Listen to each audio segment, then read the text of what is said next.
without some technical issues. But now we can move forward. You can use the QR code to join the Mentimeter or go to menti.com and enter the numbers there. You can ask questions from the presenters and give general comments about the presentations. Your answers are private. Only us organizers can see them, but please don't write any of your personal information or any confidential stuff in there. Thank you. Forward discussing with you about space economy today. And without further ado, I'm giving the floor to Ali. Thank you.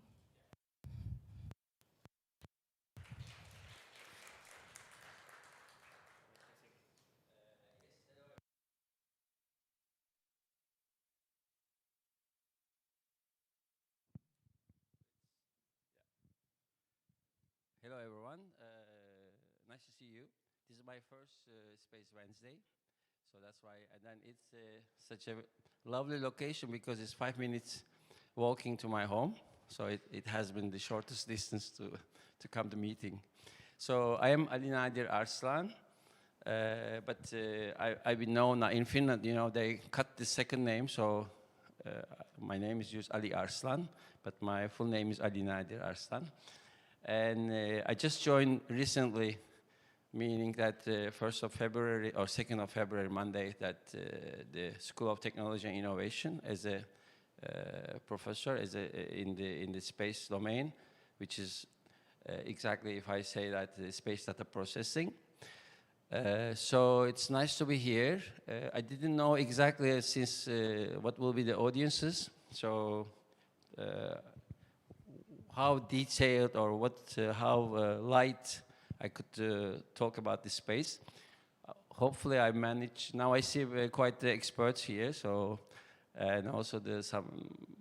Maybe I thought there's some public, so I try to combine it. So I'm going to talk about in the School of Technology and Innovation. It has been already quite a long time that has been space activities has been running and successfully that implemented many things, and our previous professor Heidi Kuusniemi here, so she has been doing enormous work.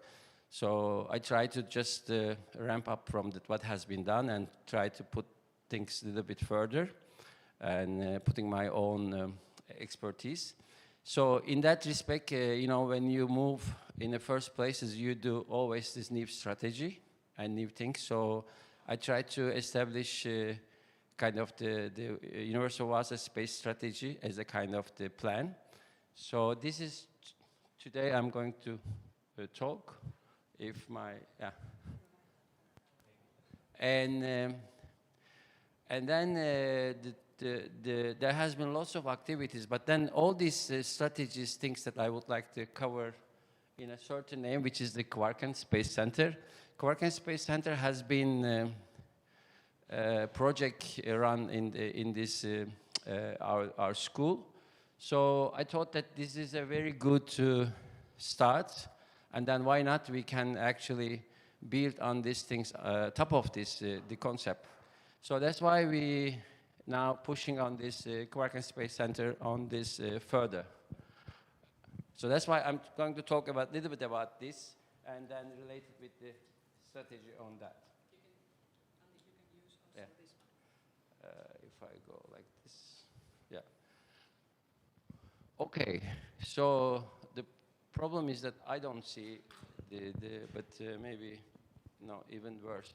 But anyway, Kvarken Space Center is the platform. Yeah, many things at the same time. Kvarken Space Center is a kind of the platform that we try to design, where actually that we collect the space data and integrate from this space, and then we analyze using these AI and digital technologies, and then from that we are basically creating the operational services and application for this sustainable economy.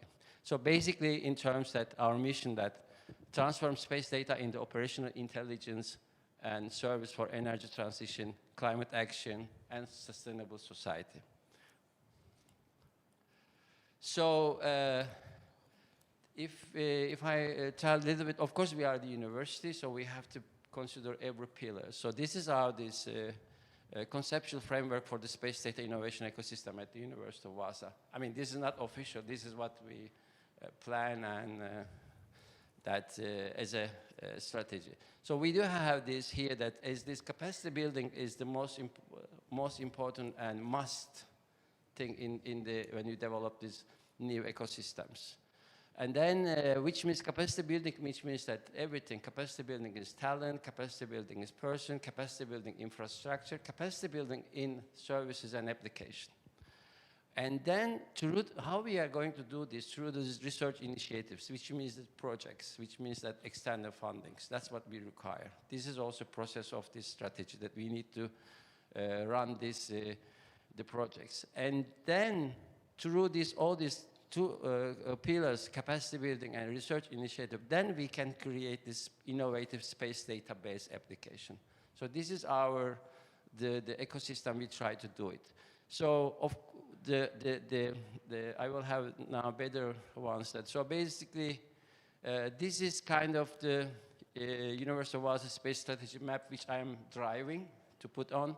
And then Kvarken Space Innovation Hub we consider as a kind of our implemented platform.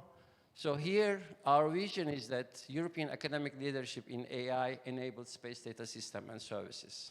This is what our vision. How we are going to do this is through the education and creating talent and research excellence, innovation impact, and partnership funding, and also the infrastructure and visibility. So we need to invest all these components in the same time. And hopefully we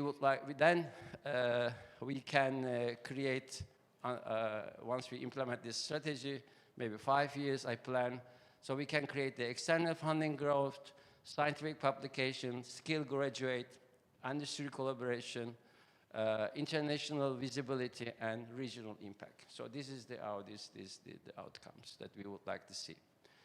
So as you see that core focus areas, basically we are integrated pillars. We have these 3 pillars here that we consider. This first is this reliable data and infrastructure, meaning that Earth observation data pipelines and services and scalable cloud-based geospatial infrastructure, processing infrastructure.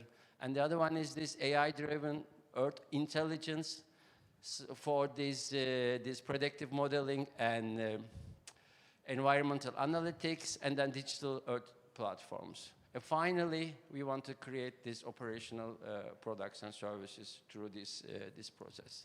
So basically, what we want to do is integrated, intelligent, and impactful, turning the space data into operational solution for energy, climate, and environment.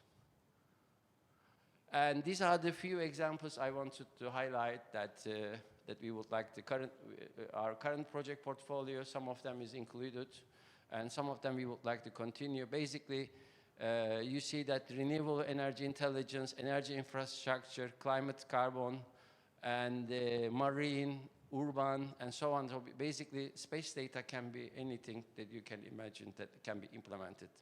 So from raw satellite data to actionable intelligence, this is our the vision, empowering the decision for sustainable future. And then I want to talk a little bit about this the project that we are running now, which has been started already before me. So now we are basically restarting again our project, the cubic satellite project, Kvarken Sat-1, which has been kicked off in April this year. Again, re-kicked off the existing one. So basically, we want to create this Kvarken Sat US CubeSat missions.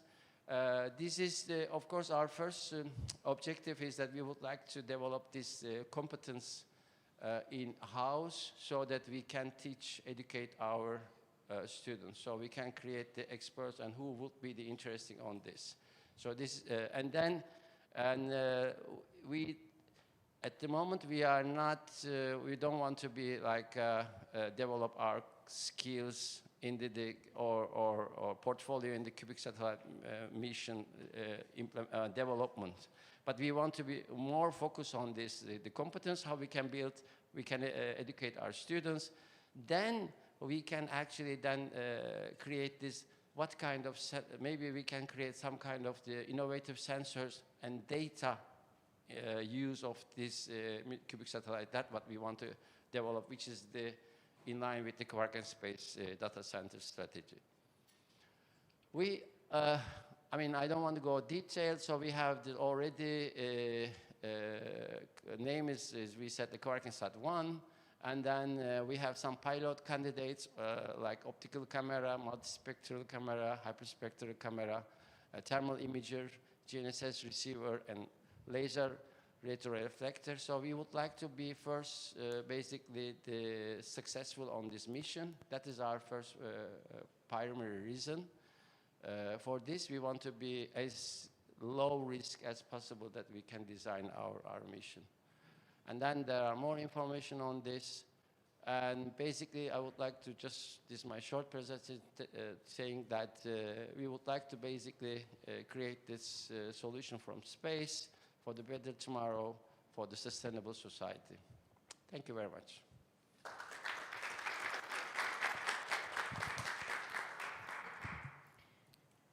Can I ask, will these slides that are presented here, will they be available?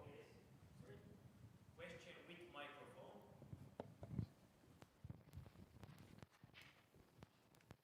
It's actually not the question. I'm just wondering whether all these slide decks that will be shown during this session, will they be available for download from some place, or will they just be kind of shown here? Thank you. Yeah, for me no problem.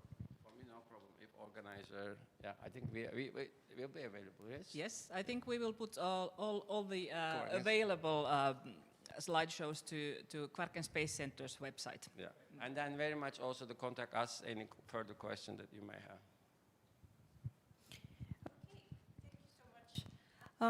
And next up we have Heidi Kuusniemi from Tampere University presenting the National SpacEconomy project.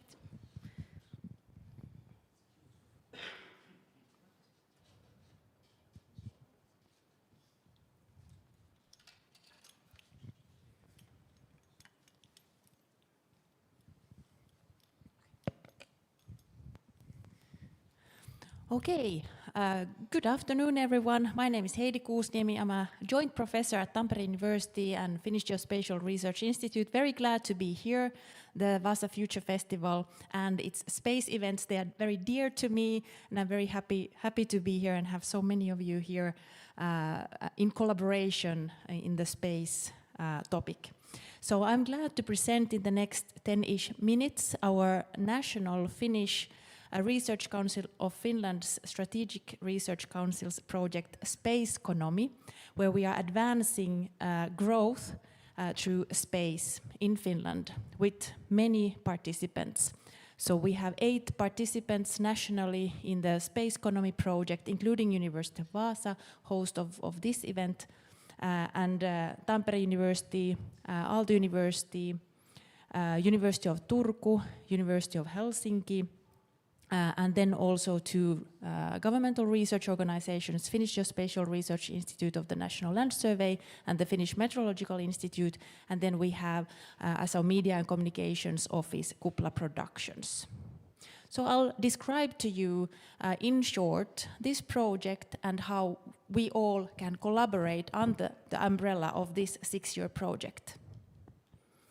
But a little bit introduction first. So what is space economy? As we know, space is everywhere. It's a rather invisible backbone of our digital society nowadays. We all use it, many of us to coming here today, so directly satellite navigation, for example, telecommunications via satellites, weather information, timing, for example, in power grids, or then some bank transactions and so on, where we need precise timing, but then also indirectly satellite remote sensing, as many of the applications that Ali showed as the core of the Kvarken Space Center, innovation and development topics. And there is an increasing amount of applications way beyond of these growing interest, space tourism, servers in space, and so on, growing area. And when we talk about space economy, it's good nowadays to remember to divide between the economy that is happening on Earth, thanks to infrastructure in space, but then also a growing area of economy is orbital economy, that then encompasses energy harvesting, debris removal, space transportation, and so on. So both of these areas of economy is very good to now be aware of when we talk about the general term of space economy. However, of course, nowadays the value is in downstream. When we look at the revenues of all of the actors, the companies, industry in the space economy, the value is in downstream, which means from the data. So from the satellite derived data, whether it's for satellite navigation, global navigation satellite systems, Earth observation, or then satellite communication. So there's where the revenue is. Here are some numbers from the European Space Agency's report on space economy, a very recent report, where you can see globally the downstream markets. I think these numbers are from last year, 489 billion euros, of which currently Europe's position is rather small, only 19%. So this is the downstream market size at the moment. Then when we look at the upstream, so that's all of the hardware, satellites, launchers. So that market currently is much smaller, 75 billion euros estimated, but with an increase in 1 year of 20%.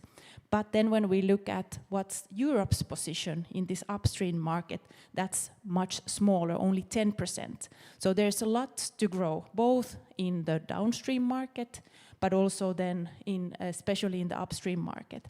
And what we here in the Space Economy project are trying to do is to accelerate this in Finland, and then also find collaborations in the Nordics, in Europe, and beyond to accelerate all of this further to create growth. The most visible evidence for this growth is, of course, the number of satellites in orbit. This is a picture from the European Space Agency, where you can see the massive amount of growth of satellite launches into the low Earth orbit. And you can see that most of these satellite launches to the growing LEO orbit is from communication satellites, of course dominated by SpaceX Starlink satellites. But there's lots of other companies coming, setting up their mega constellations of space vehicles, growing field. And of course, the reason for the growing activity is that the cost of access to space has dropped in recent years. The amount of cargo to space is massively increasing. And what we can expect is mobile communication via space, server farms in space, industry in space, and beyond. Still, the emphasis now is on the growth from the data, satellite data. So satellite remote sensing, so Earth observation for everyone, and all of the various applications that brings, as well as then global navigation satellite systems, the higher accuracy, the better encryption and authentication from global navigation satellite system, and also the low Earth orbit PNT systems, such as Europe's own Celeste and so on. So according to the EU Space Market Report, also recently re-announced, emphasizes the growth potential of these large market segments. Finland is nowadays a small space superpower, as we here, many of us know and have been involved with as well, started with Aalto's educational satellites, and Aalto is now very nicely emphasizing and supporting other national university stakeholders in cube satellite and educational satellite development, such as now University of Wasa, also including Tampere University and so on. And the spin-offs from Aalto University activities has been very fruitful, with then the establishment of, for example, ICE-I, the cornerstone of Finland's space success at the moment. Currently, there are 41 satellites in the Finnish Space Object Register, of which 26 still in space and operational. And there's some comparison to Sweden there as well. So Finland has been quite successful in this. Over 100 Finnish-made satellites so far, but most importantly, we have over 200 companies in the Finnish space ecosystem at the moment. But there is still much room for more, and that's what together we can work on. The future will bring more and more companies in the space domain for Finland. New startups, for example, via ESA BIC Finland, that we will hear about more in this event today as well. Finland's strengths definitely are from research to startups and the whole ecosystem that grows the business and the export-driven activities. Then to the project. So the SpacEconomy project is all about accelerating the space innovation ecosystem growth further. The Finnish space domain has been fairly fragmented. There's a lack of cohesion, or there has been a lack of cohesion among actors. There is a shortage of experts in Finland in these growing domains. And there has been a limited integration of societal and also regional perspectives. And these are the core challenges that the project is addressing. As said, we are 8 participants in this 6-year project. We started in the end of last year, so we have more than 5 years to go. We have started very nicely. We have 8 work packages in the project.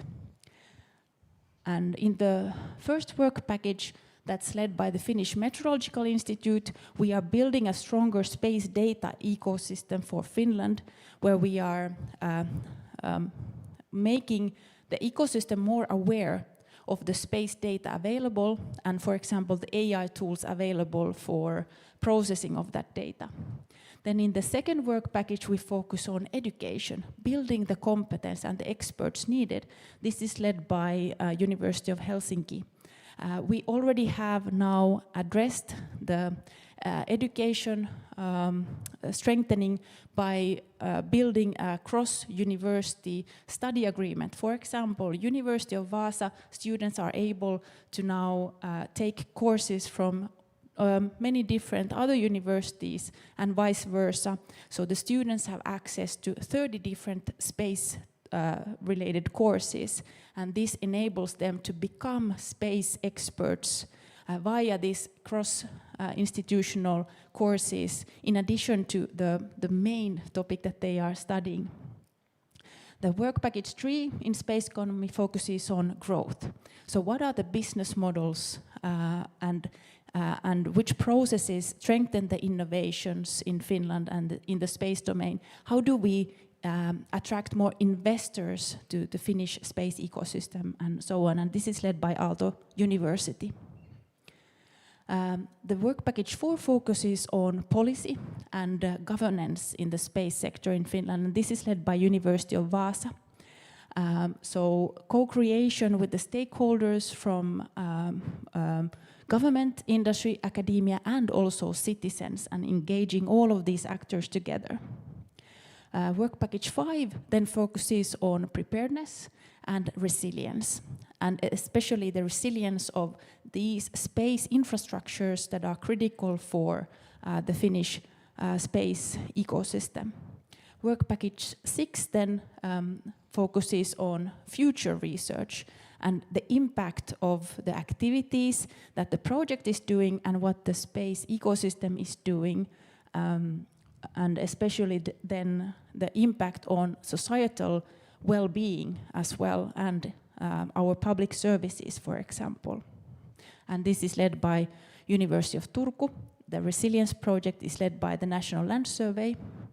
And then we have communication, media outreach, citizen outreach work package led by Kupla Production, and then Tampere University is coordinating the whole umbrella consortium.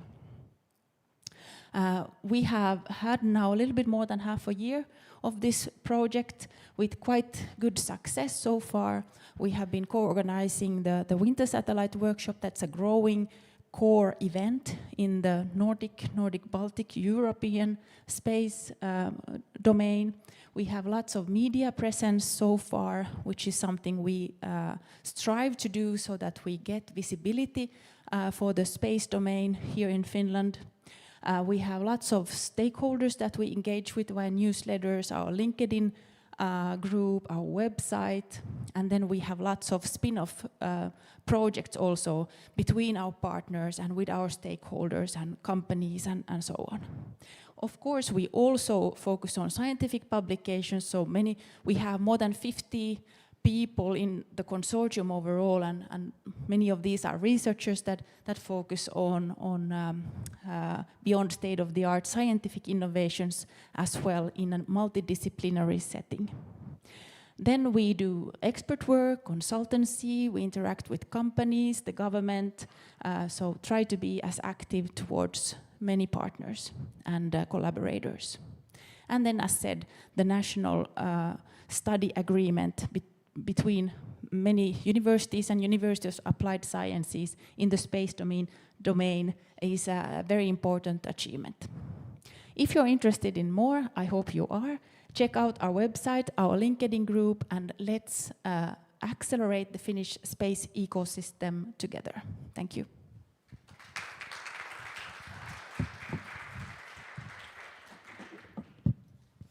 All right, thank you so much, Heidi. That was very inspiring. So now that I have a little bit more time, I thought I would also properly introduce myself. So, as said, I'm Johanna Kalliokoski from the University of Wasa. Currently, I'm a project researcher, but I just defended my thesis in June, yay! So I started with my postdoc right about now, and I'm also largely involved with the SpacEconomy project, and I'm really excited about this new chapter in my professional and academic journey. Let's see if we can get the slides going. Perfect. So today I'm going to present you the development of the national roadmap for Finland's space economy, which is a key future output of the SpacEconomy project. And the roadmap is still at an early stage of development, so this presentation is just intended to provide you a short overview of what we do and why, and I hope it will help you understand the roadmap's objectives and perhaps inspire some of you to become involved in the process in the future. So, as I said, the national roadmap for Finland's space economy is a key outcome of the project that Heidi presented. And by roadmap, we mean a shared strategic plan and outline that identifies priorities, opportunities, and actions needed to guide future development. And the roadmap aims to support growth that is both sustainable and inclusive.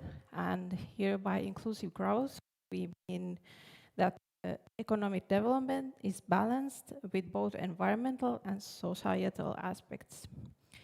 So the roadmap is intended to help Finland create the conditions for space economy that is economically successful, socially beneficial, and also environmentally responsible.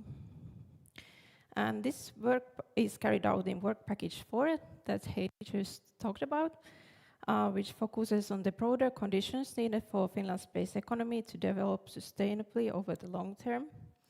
And when we talk about governance, we mean the policies, institutions, decision-making processes, and coordination mechanisms that shape how space sector develops. Governance is not just about government regulation, although that is obviously a very important part of it, but it's also about how different actors work together.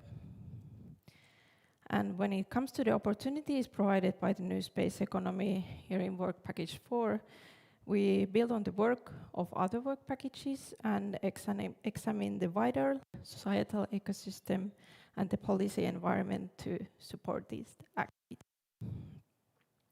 And we also emphasize multi-level governance, ensuring that the national space policy also aligns with national capabilities and societal needs.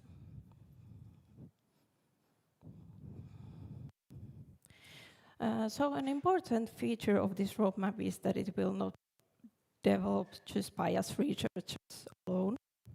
Sorry, my mic is having problems. Maybe I will switch.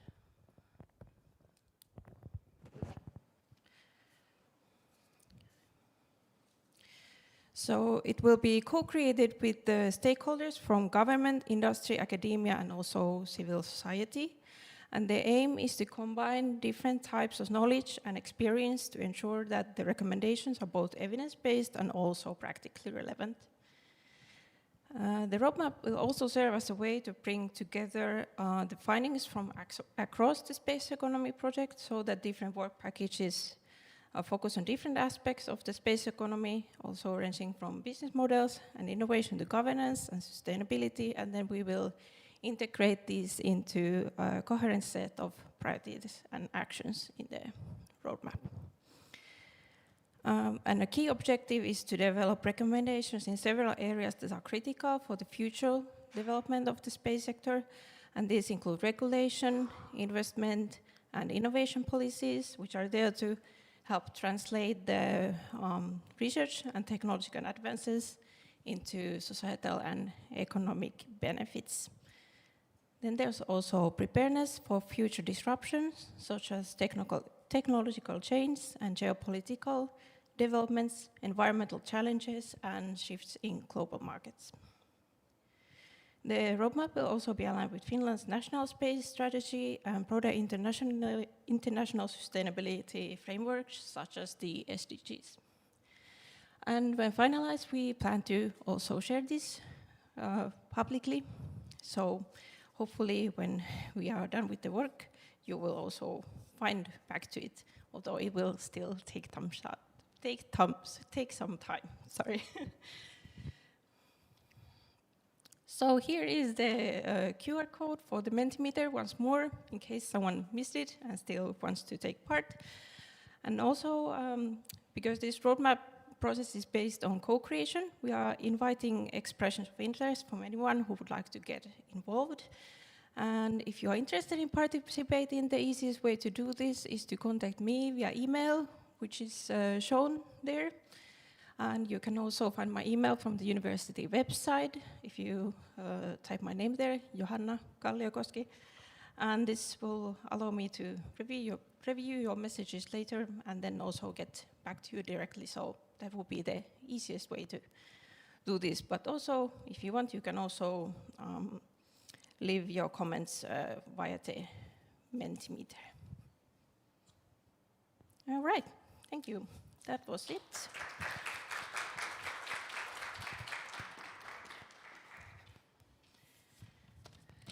And next up, we will have Søren Riisgard from Space Denmark talking about Nordic space collaboration.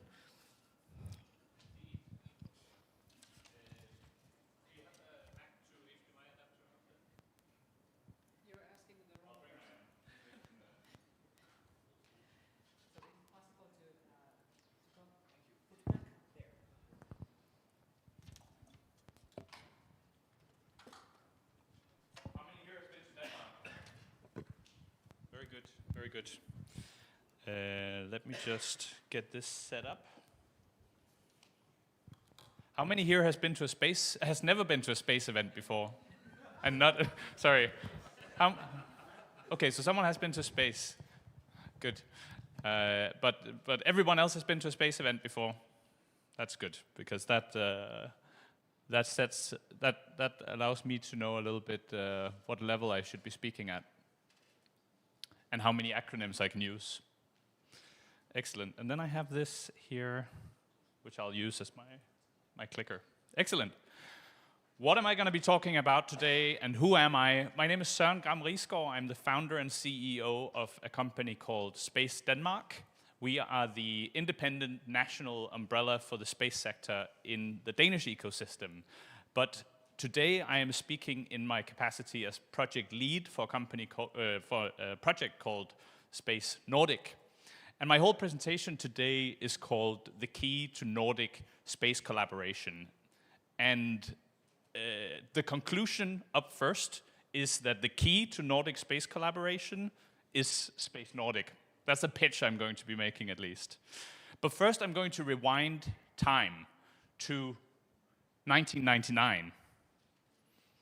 I'm not going to say how old I was in 1999, but I don't know if any of you recognize this here. If you were at Winter Satellite Workshop this year, you should, because I showed this exact slide then, so you should really remember that this is Denmark's first national satellite, and it's called Ørsted, named after our physicist.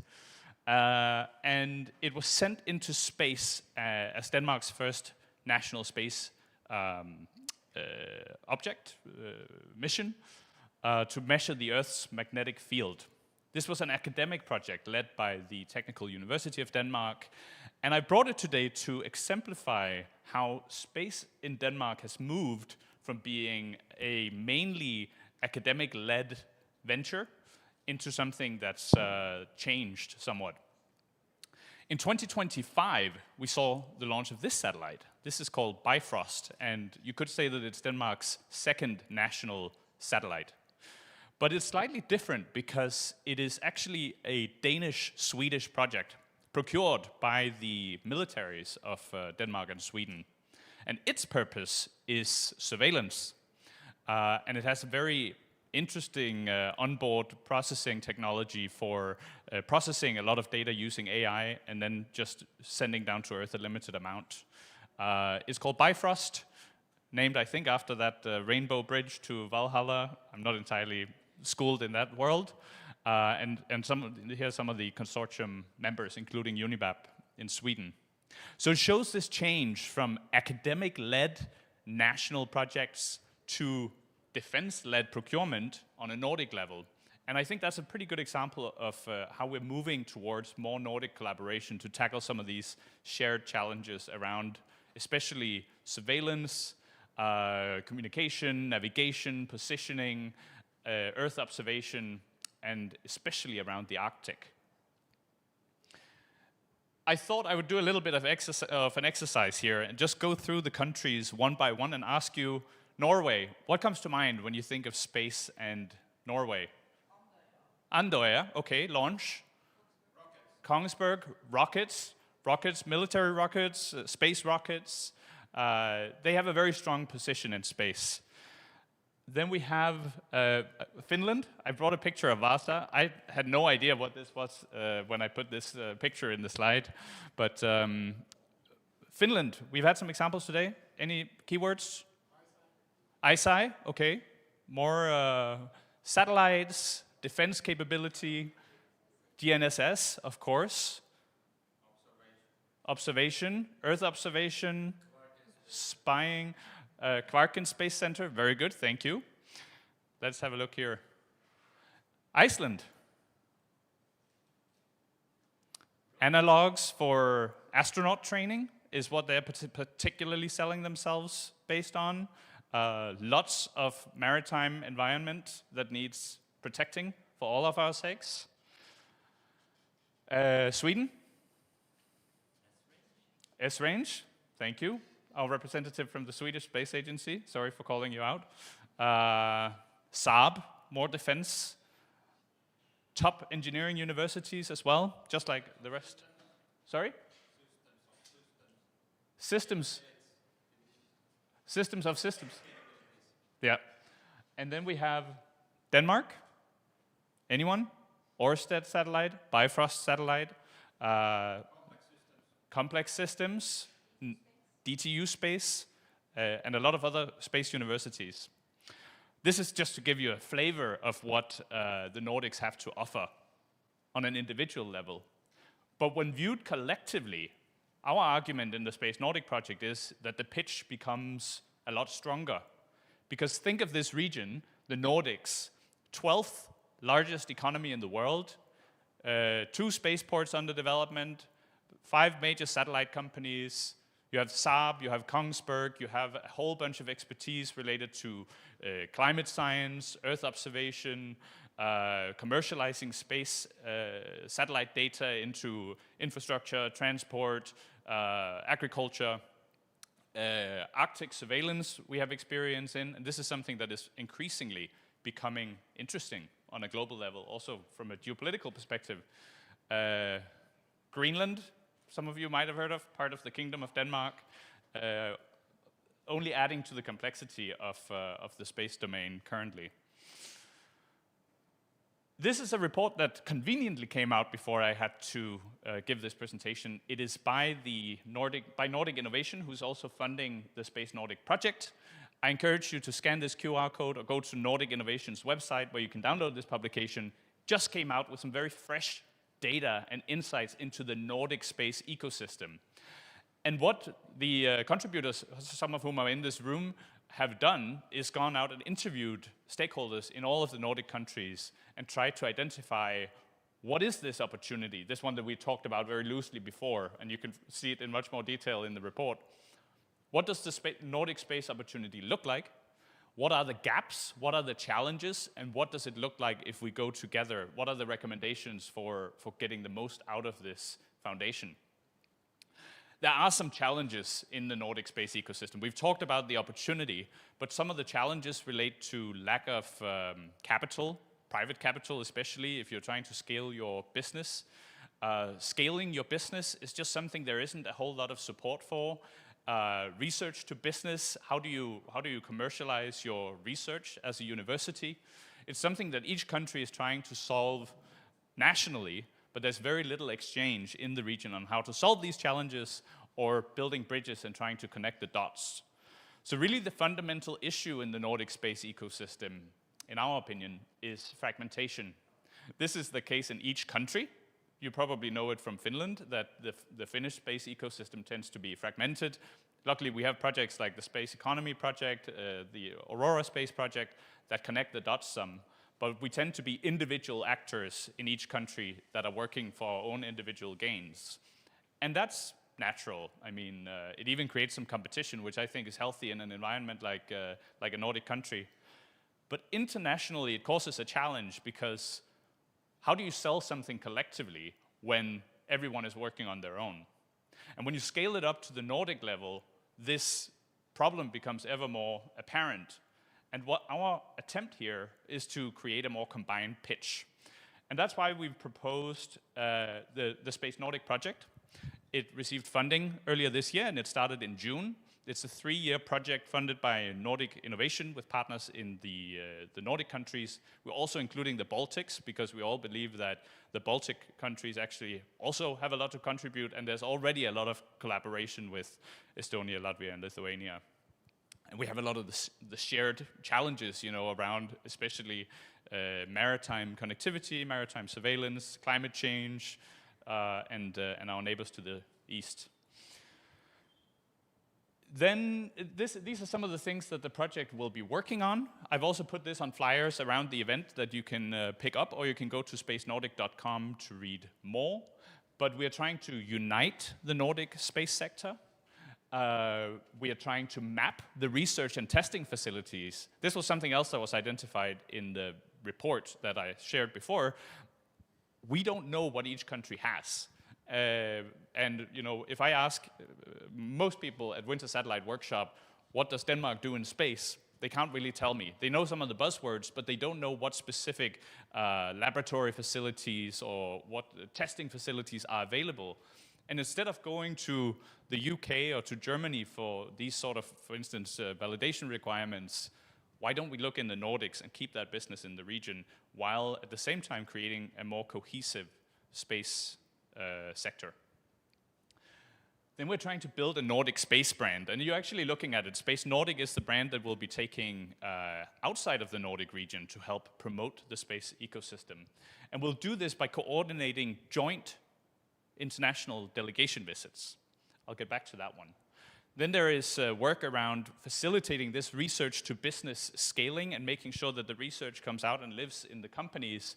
And we want to foster collaboration and brokerage between both academic and industrial actors, and especially getting some of these Nordic stakeholders to join together in consortia and apply for some of these bigger projects, which again makes us more competitive. But around the international delegations, this is a scoop. This is the first time we present this, but we are planning to organize something called the European Resilience Tour in the first year of Space Nordic. And the whole idea is to take the Nordics on the road to some key events around the world. In some cases with joint Nordic pavilions. So at the three events here at the bottom, SmallSat Europe in Amsterdam, SpaceCom Expo Europe in London, and IAC Poznan in September next year, we plan to have joint Nordic pavilions to really showcase this brand and its capabilities to the world. Then we're also going to be organizing workshops at some key events where we already see the entire ecosystem coming together. So Space Tech Expo Europe in Bremen is one of the top international space events in Europe. We're all already there. I just found out Sweden is planning to be there with a pavilion. Norway will be there with a pavilion. Denmark is going to be there with a pavilion. I don't know if Finland will be there with a pavilion. But while all of these actors are abroad, we want to get them together and discuss some of these issues and to get together and agree on a pitch. And the same is the plan for Winter Satellite Workshop. So all of this to say, the key to greater Nordic space collaboration is Space Nordic. And welcome to a shared future for Nordic space. Thank you very much.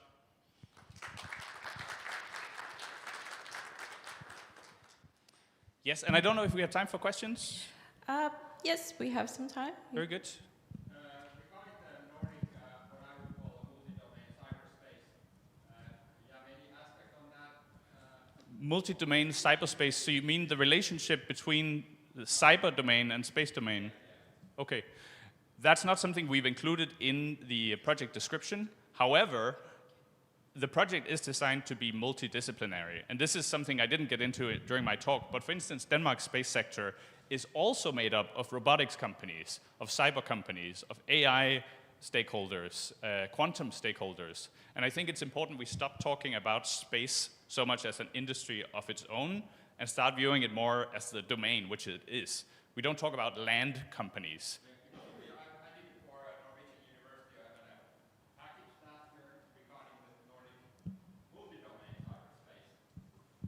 You did a package regarding, I'm just repeating it for the microphone, but you worked on multi-domain. Yeah, I did for Norwegian University a package on multi-domain cyber economy. Okay. And this is about 100 milliard euro market Nordics, what we have, which is mostly totally outsourced. Okay. We are spending the money away from Nordics. So there's a big place for collaboration, or even know where this 100 million euros of public taxpayers' money is going. Okay. So we need to look at the economic aspects as well when we are looking at the space economy as a whole, because it's very closely tied to the cyber side. Good. Thank you for the input, and we want to build on what is already here. We don't want to reinvent the wheel. So feel free to send some of that work over for us to look at. Yeah.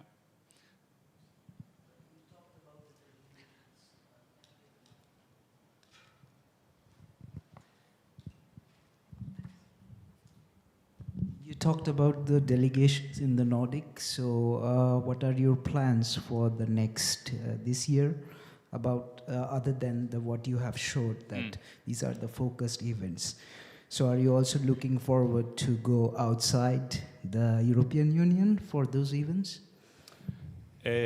Our vision is here in this first year, where we're still anticipating air fuel costs to be extremely high. We're focusing on the European region. And this is because we want to make sure that there is a demand for these activities before we go further. But I think I can share that in the second year, we are looking at markets that are much further away. For instance, when I go to South Korea or to Japan or to Taiwan, they know about the Nordics, but they have no idea where Denmark is. So it doesn't even make sense to speak on the national level when you go far away. India is another market of great interest to us. So I agree, that's very important. In the next year, not so much. On the Space Denmark level, we will be abroad, but in the Space Nordic context, no. Yeah.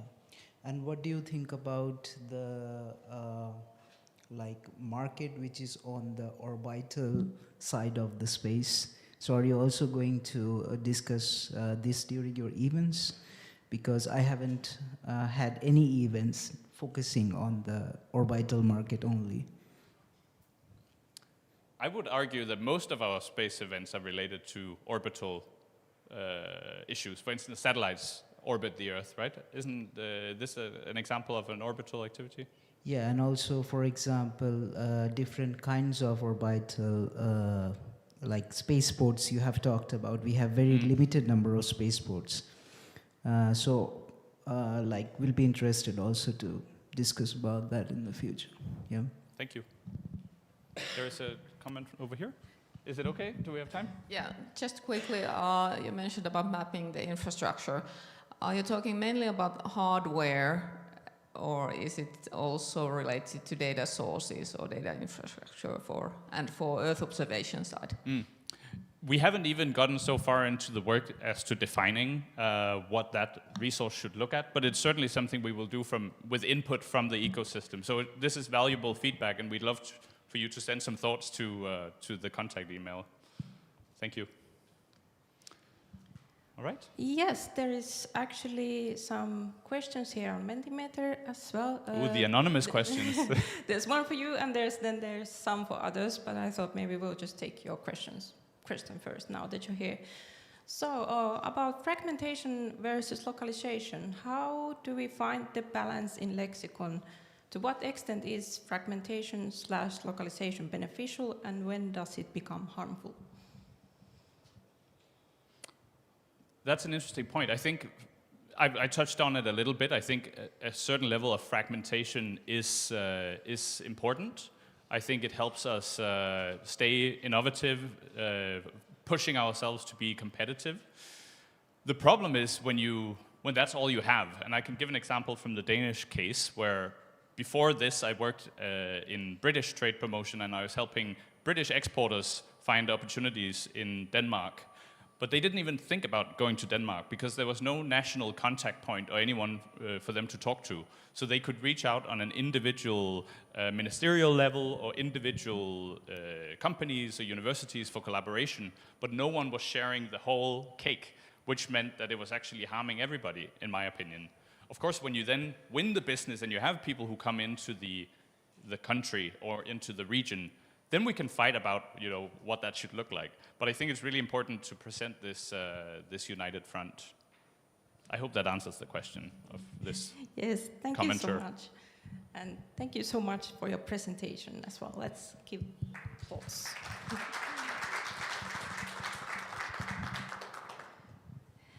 So we have some other questions here in Mentimeter as well. I believe this one is for Arli. When are you estimating the launch of Kvarken?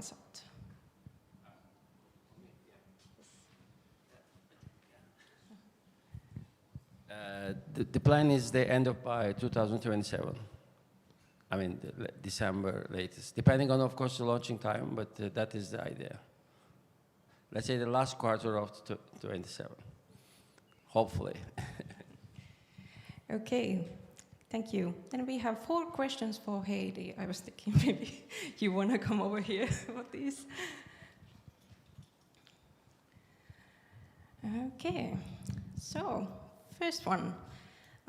Deep tech ecosystems usually hinge on massive amounts of basic research. What basic research in space is being done in Finland? That's a good question. Quite a lot,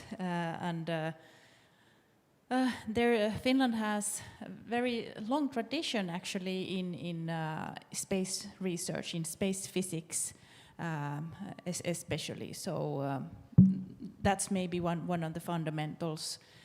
Space physics and then solar physics, space weather type of applications. But then also Finnish actors, especially stemming from basic research, they have also been part of various space science missions that has then led to maybe some instrument developments. So there's a lot of expertise in Finnish universities, University of Helsinki, University of Turku, Oulu University, in space science and space physics, for example. But then so many other types of basic research also that has then resulted into space-related innovation. A few examples from mathematics as well. Inverse problems, for example, that has led to various modeling solutions. There's a center of excellence in inverse problems in Finland. And of course, the whole space sustainability center of excellence that has led to the next center of excellence in space resilience. So those two centers, they have a lot of basic research that has then produced innovation and spin-off companies and so on. Yeah, so there's a lot, and that's the strength of Finland, that we have had a very strong, for decades, we have had strong basic research. Research Council of Finland has been funding this also in geoinformatics and radio systems, communications engineering, and antennas, and the basic research needed for that as well in the engineering sciences. So, but this is something in the academic community that we need to make sure that the voice of the importance of basic research, that is still emphasized, that's needed. The basic research is the backbone then for applied research and innovations. Yes, thank you for the comprehensive answer. And then the next question is, if value is downstream, how can Finnish companies capture more of the market share? A very good question as well. Well, we do have these 200 plus companies in the Finnish space ecosystem. And as Søren pointed out, many of these are AI, software, like multi-domain companies definitely as well. But the value is definitely in the Earth observation, the satellite remote sensing, data analytics, and of course AI-related analysis of space-based data, but also GNSS. And I want to highlight that Finland has been for a couple of decades already a hub globally in the GNSS domain, assisted GNSS that has brought GPS, Galileo, GLONASS, Beidou to all of our smartphones, for example. Those are Finnish innovations, Finnish-led patents that has brought all of that to reality. So how to make sure that those market segments and the activities keep on growing, that's a hard question or problem to solve, how to keep that good momentum going and growing that, but maybe then finding a way to find investors to keep that growth going. Okay, thank you. And the next one is a bit provocative, perhaps. Are servers in space not just a joke? The current spearheading server in space, Axiom, barely handles more power than a common vacuum cleaner. So should we not just keep servers on Earth? Servers in space is not my cup of tea. That's not my research topic, so I'm not an expert.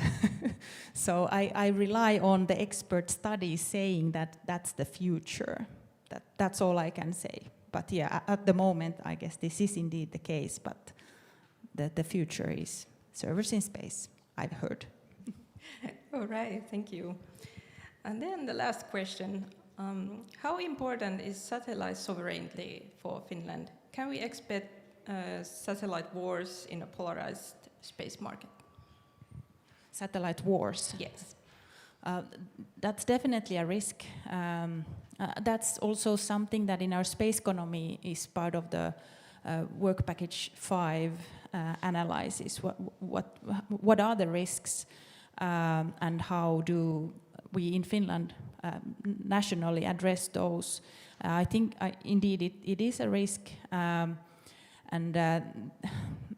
we have in Finland established the space situational awareness program, and in Europe this is very highly on the space strategy as well, to make sure that we have the space sovereignty and the resilience, and we have a good awareness of what's going on. There are already some indications that this is a real, quite topical threat. So this is definitely something that partners, stakeholders from various sides, academia and industry, government needs to take seriously and address. All right, thank you so much, Heidi. Thanks. All right, so now we have already heard many inspiring speeches, and now would be time for a break so that you have some energy to listen to some more. We'll have a proper break of half an hour. We will continue around 1:40. So now is a good chance to grab a bite if you didn't have time to have lunch, or maybe just have a snack if you did. So I will see you back here in half an hour. Yes, and please, now is the time for networking. Go and grab the person you want to talk with.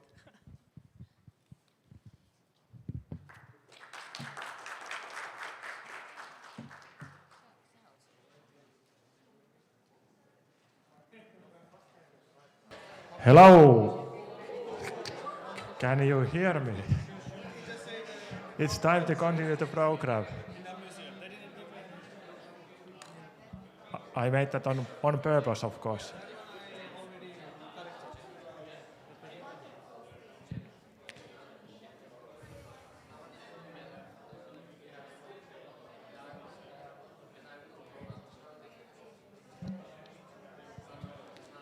This microphone is much louder than that one downstairs.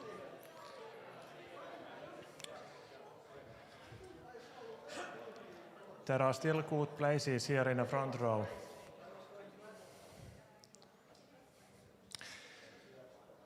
Okay, it's 20 to 2, so I think it is time for me to start. And thanks for the opportunity. I will tell you something about our EU project called EU Interreg project called AuroraSpace. And you can see here already all the partners. So we had a very good consortium of partners from Nordics. I'm sure you heard quite a lot already about space and why it is important. And I heard from Søren yesterday that there is a new report about this, the Nordic space technology ecosystem. So I also took a couple of numbers from there, but I missed the Søren's presentation, but maybe he had much more data from there. I just took a few numbers from there.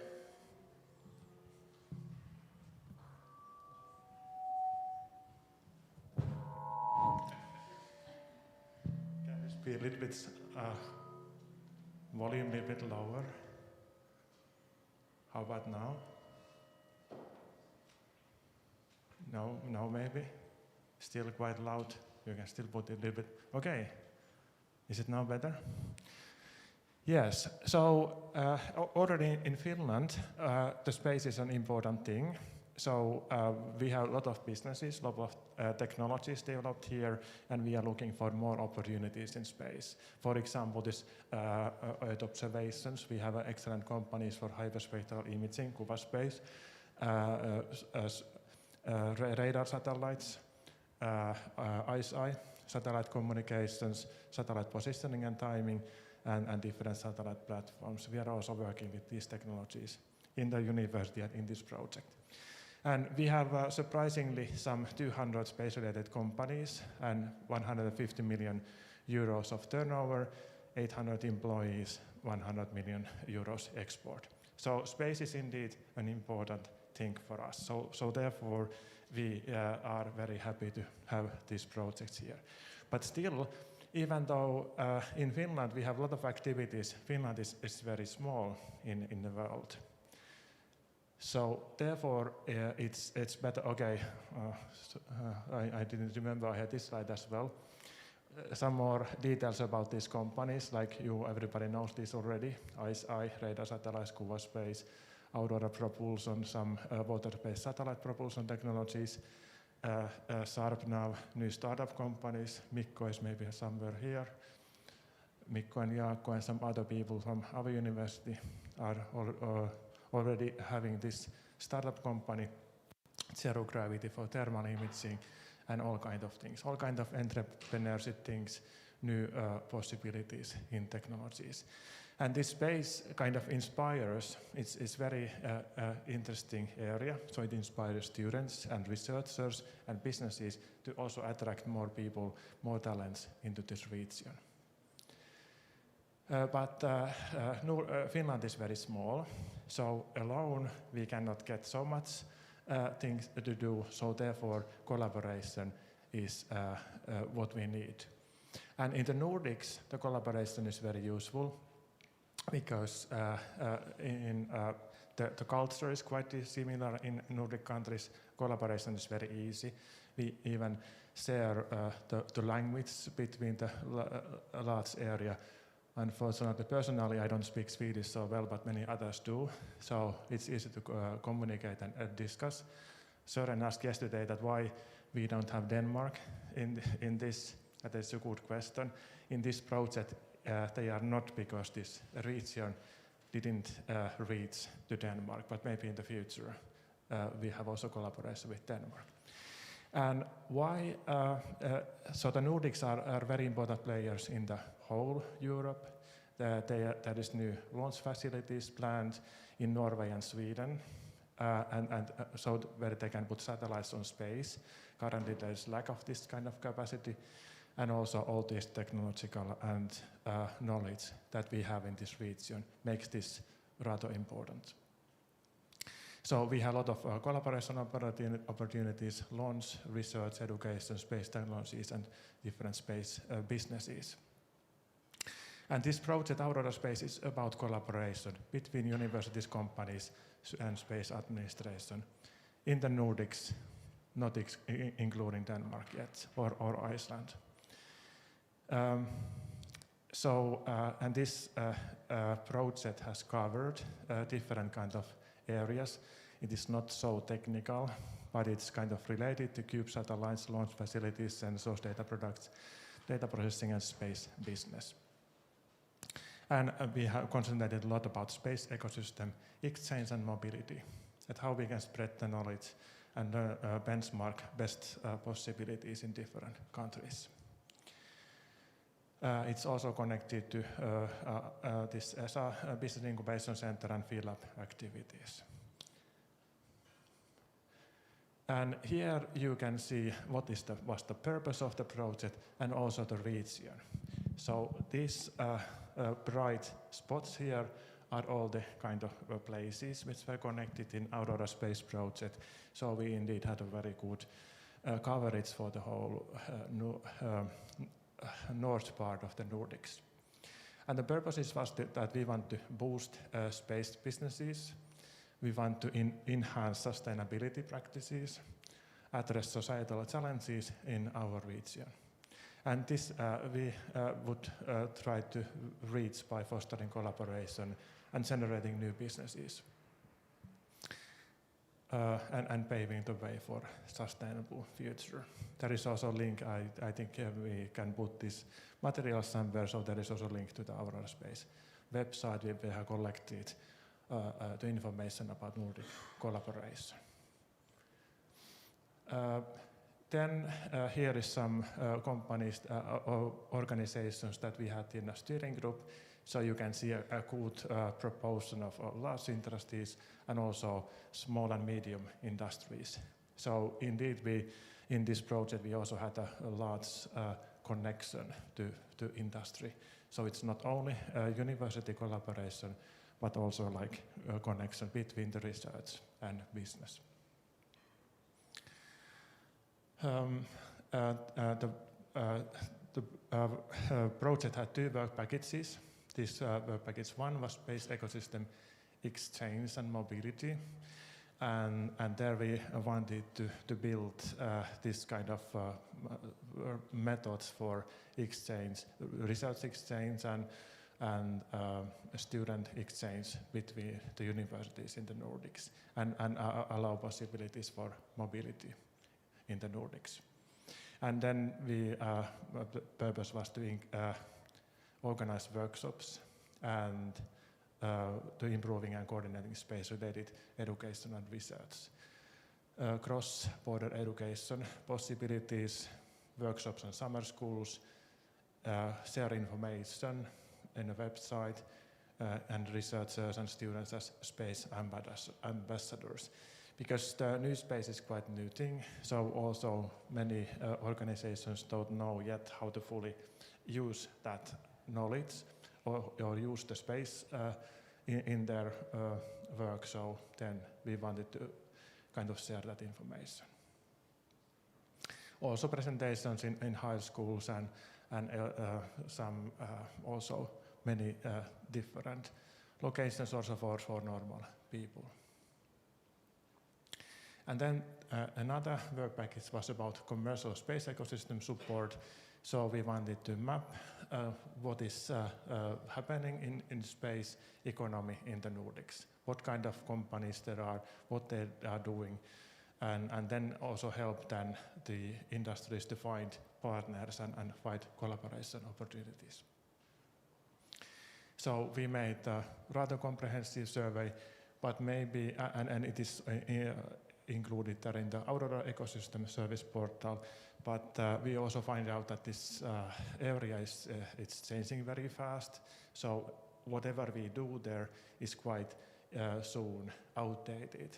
But there are also other organizations who are keeping this kind of network. So we also then point to those organizations because these companies, there are so many new coming all the time, and some maybe get out of business. So this is evolving topic. And then also what is important for universities and also for companies that we want to have new projects in this area. So one of the target was to facilitate a new joint space co-creation project.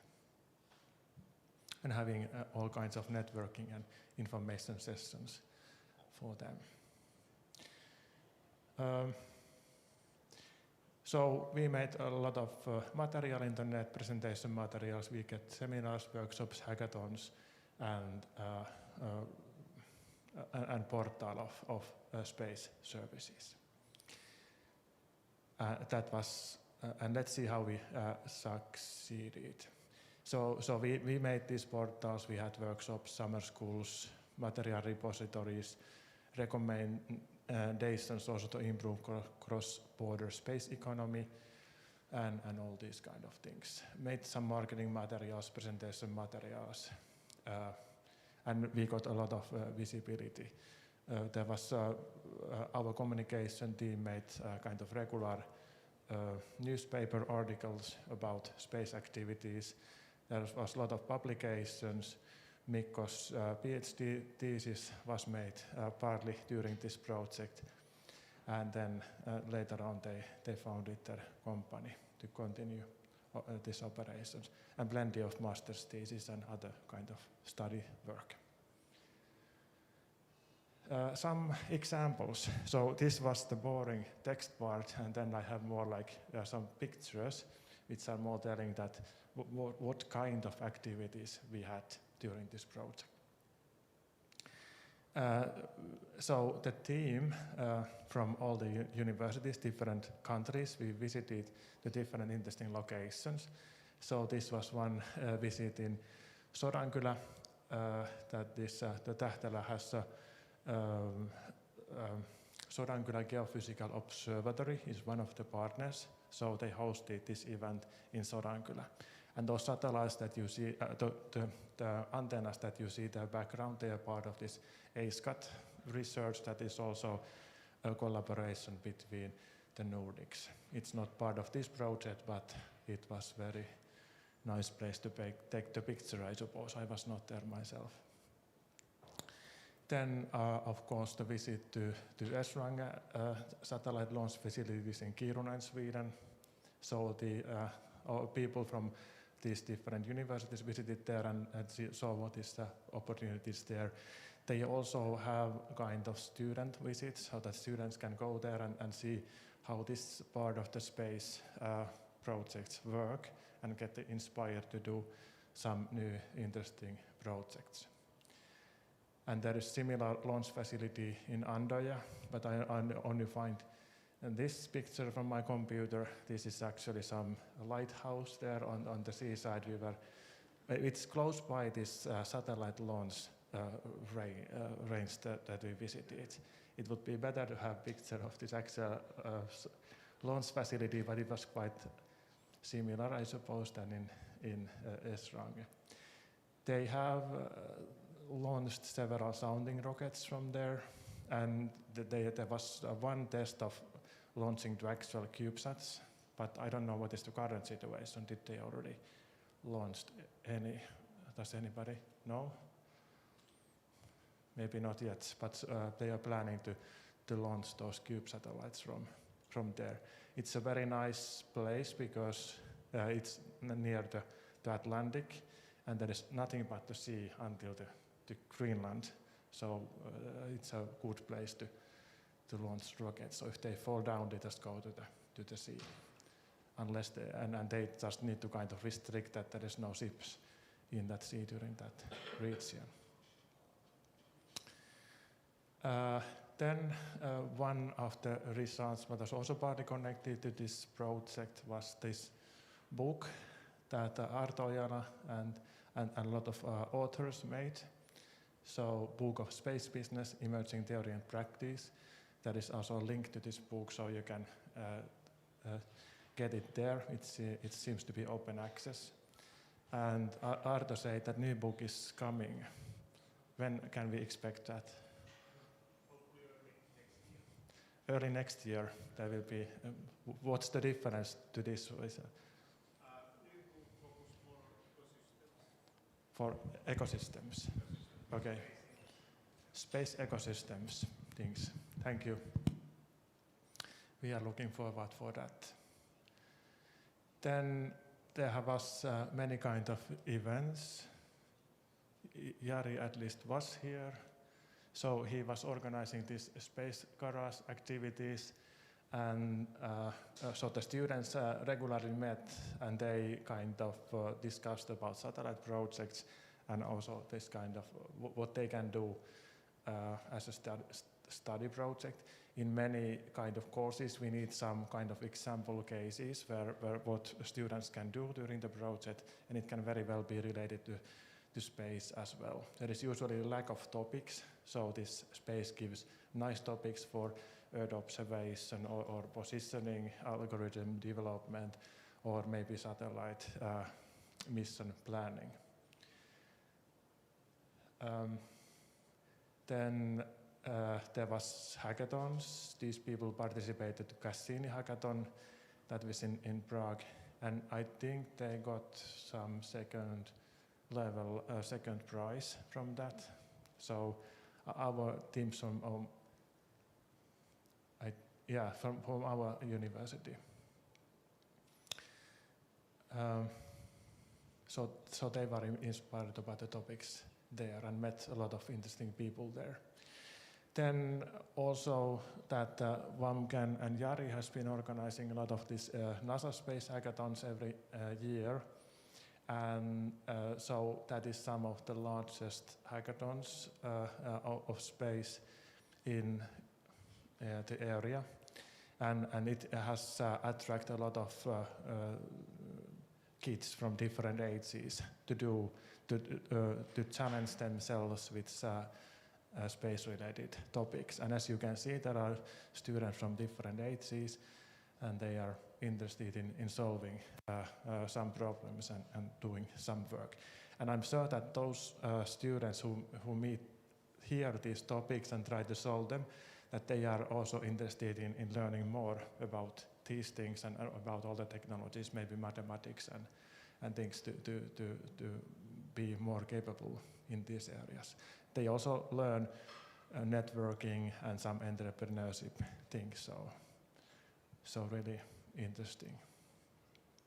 And usually there has been also some representatives from the universities and companies there who have been like being judges and also providing expert help for the students. This is us, me and Jonsku and Sem, and this is showing that what we have in the Space Data Laboratory. Jonsku is laughing again. So yeah, so this is showing some things that we have there in the laboratory. So we have equipments for positioning technologies, we have plans for satellite design, and then also Sem is there working with some remote sensing data analysis. So we need also facilities to do these things. In Israel and Doya, they have these satellite launch capabilities. We don't have that, but we have at least some technology to do research. And space is very kind of multidisciplinary. Telecommunication is also needed. Kannan has made some ground station to communicate with the satellites. Then we also have organized every Energy Week workshop or panel discussion about how space can be useful for different kind of businesses. Here we talked how space can help energy and also resilience. And then previous year, Heidi is also there. Heidi was the creator of this project.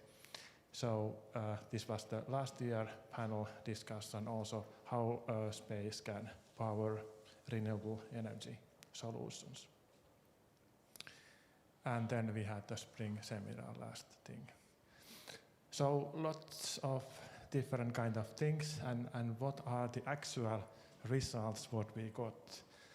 We got a lot of networking understanding, so I think that the mobility and sharing some best practices that worked very well, and we still need to work out with this new project facilitation kind of things. But that's about it. And this is only a part of the team, but those that we visited in Winter Satellite Workshop last January. But that's everything what I have to say. Thank you very much.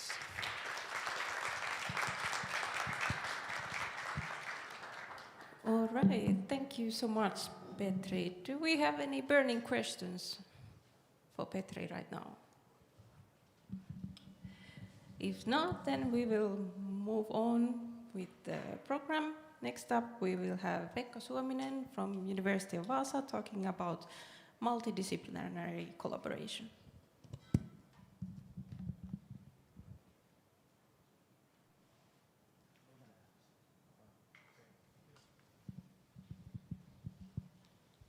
Okay, thank you, and thanks for having me to tell what we do in Pori and in Vaasa together. And the subtitle is How We Build the Finland's Strongest Space Technology Competence Hub.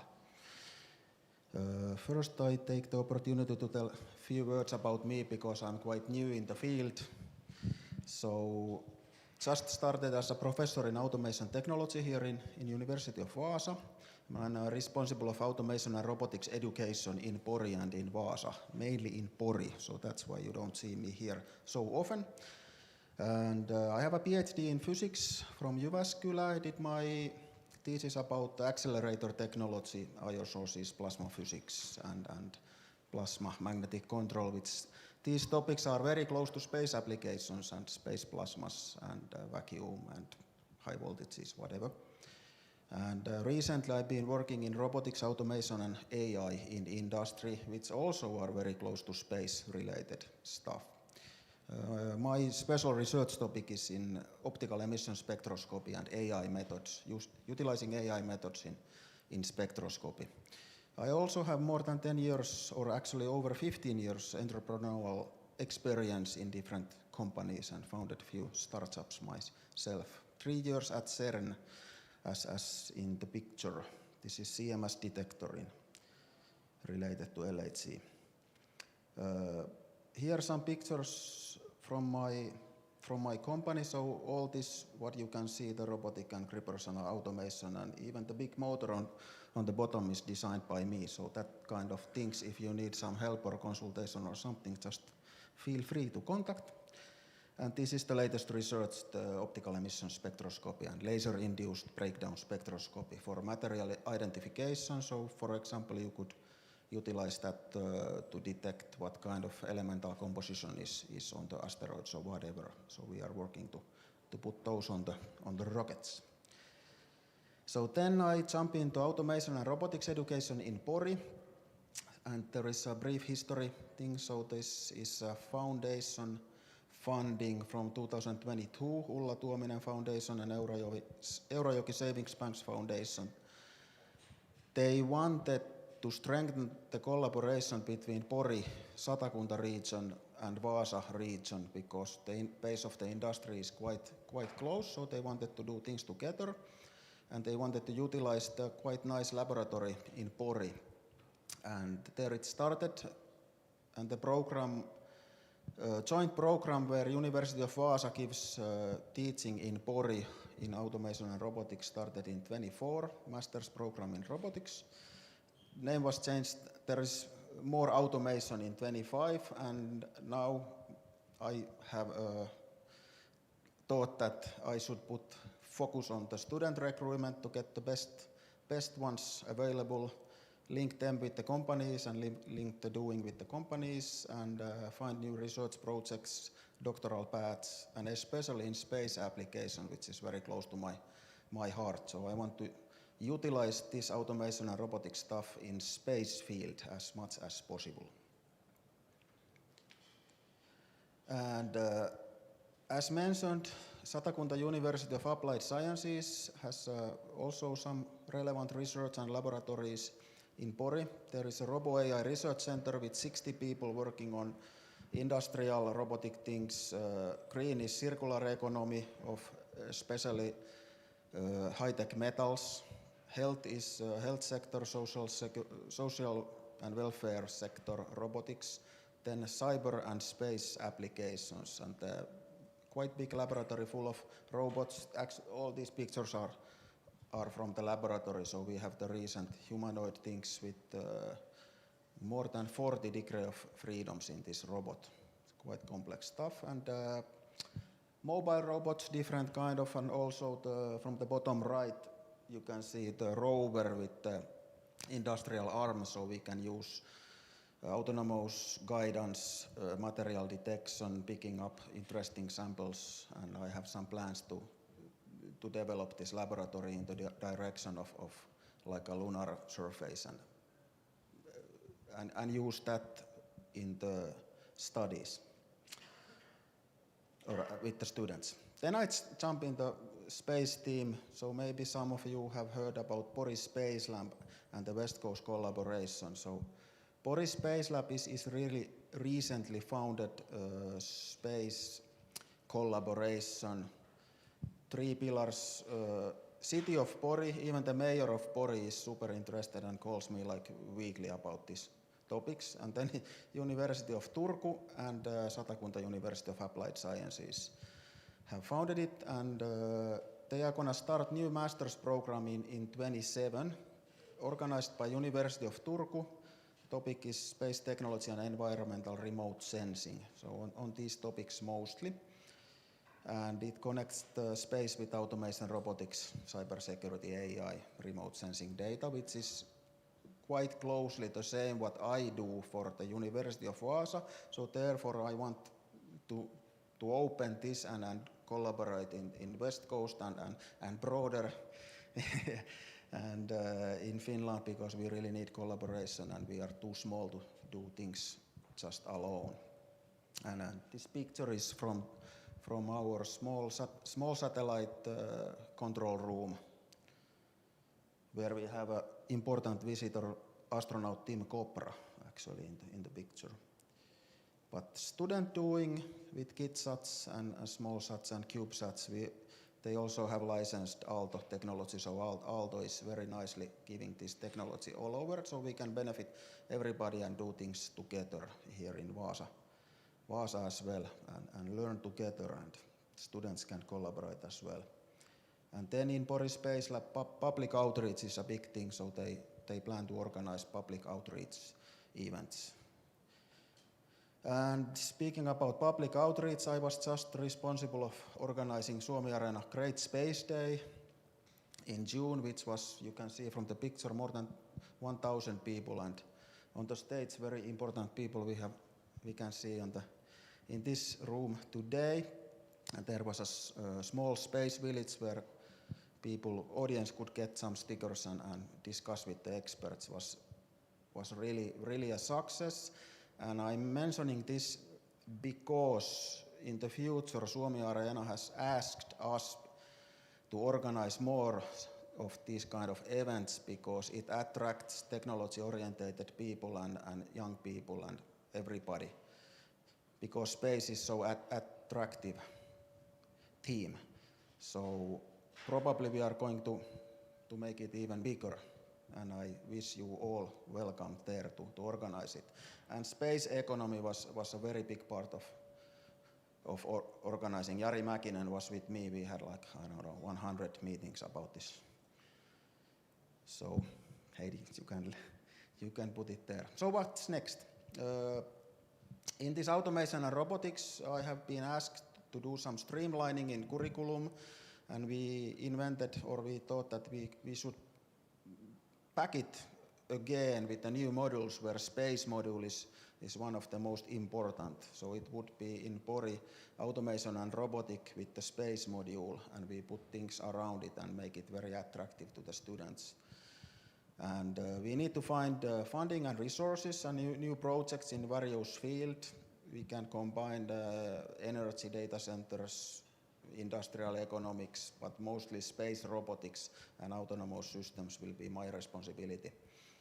I try to do my best to attract top students and make it very attractive, and doctoral students already have 3 from Pori, which can then join Vaasa, and things start to continue from there together. I want a stronger laboratory teaching there and develop the laboratory further and find win-win solutions where students in Pori can do things together with the students in Vaasa and know each other and have connections and like normal things, but together. So I would say that the West Coast and the whole Finland has plenty of expertise, so we have to bring it together, as already mentioned several times during this day. And very important, I have a strong background in working with the companies and find fundings, etc. So I want to get companies involved from the beginning and start to build funding applications together, especially companies nearby Pori. So that's it. Thank you very much. And there is an invitation to collaborate on new space project with Wasa, of course, but also in Pori if you have something in mind. And there will be a group of people from Wasa from 1st of September coming to Pori and gonna organize things, so I wish you all very welcome there. And Petri Välisuo is the key person in Wasa who organizes this. Contact Petri or me. Thank you.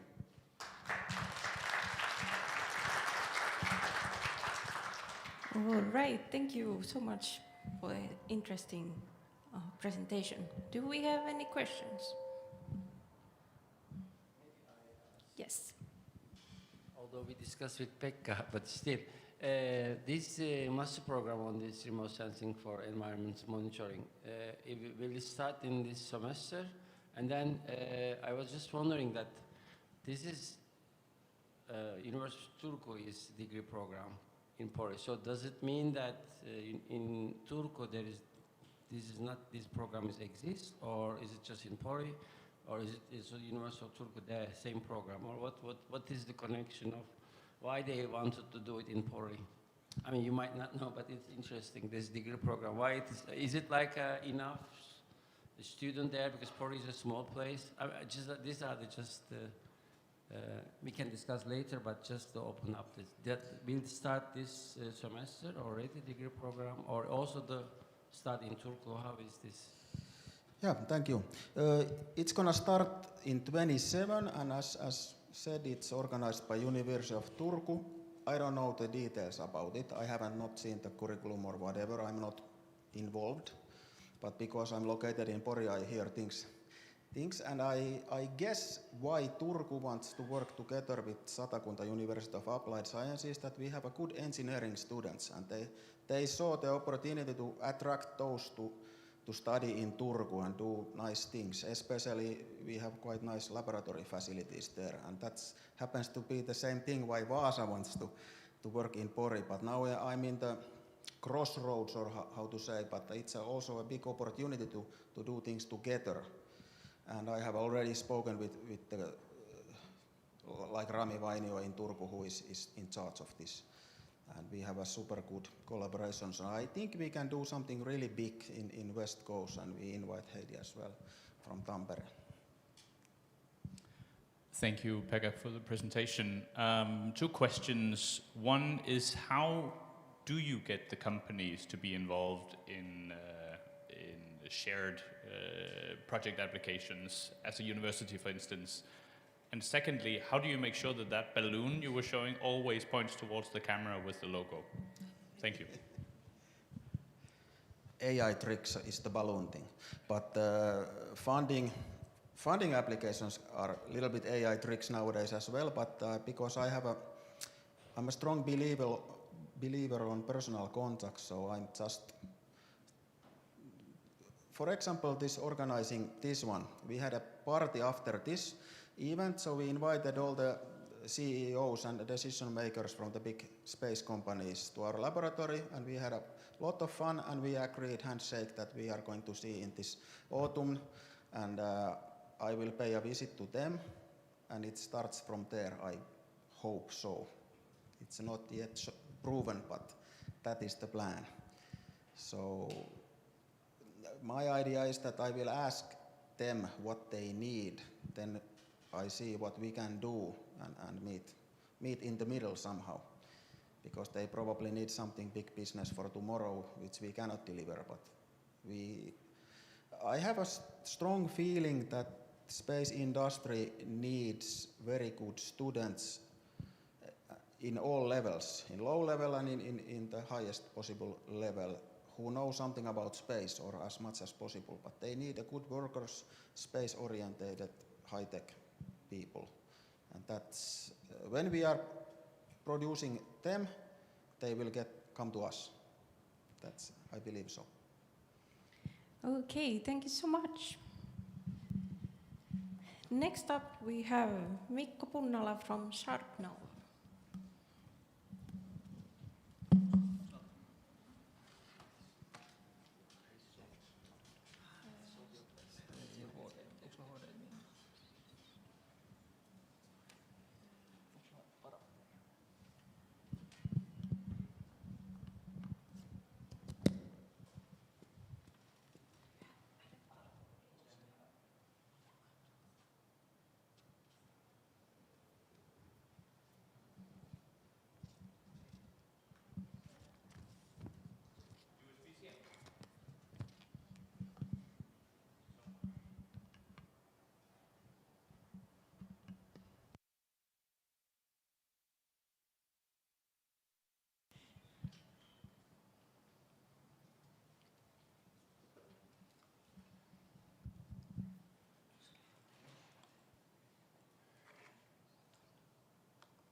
Okay, let's try like that. Thank you very much for being here. And I'm Mikko Punnala, CEO of Sharpnav, and Sharpnav is the company is more or less founded here in University at Wasa.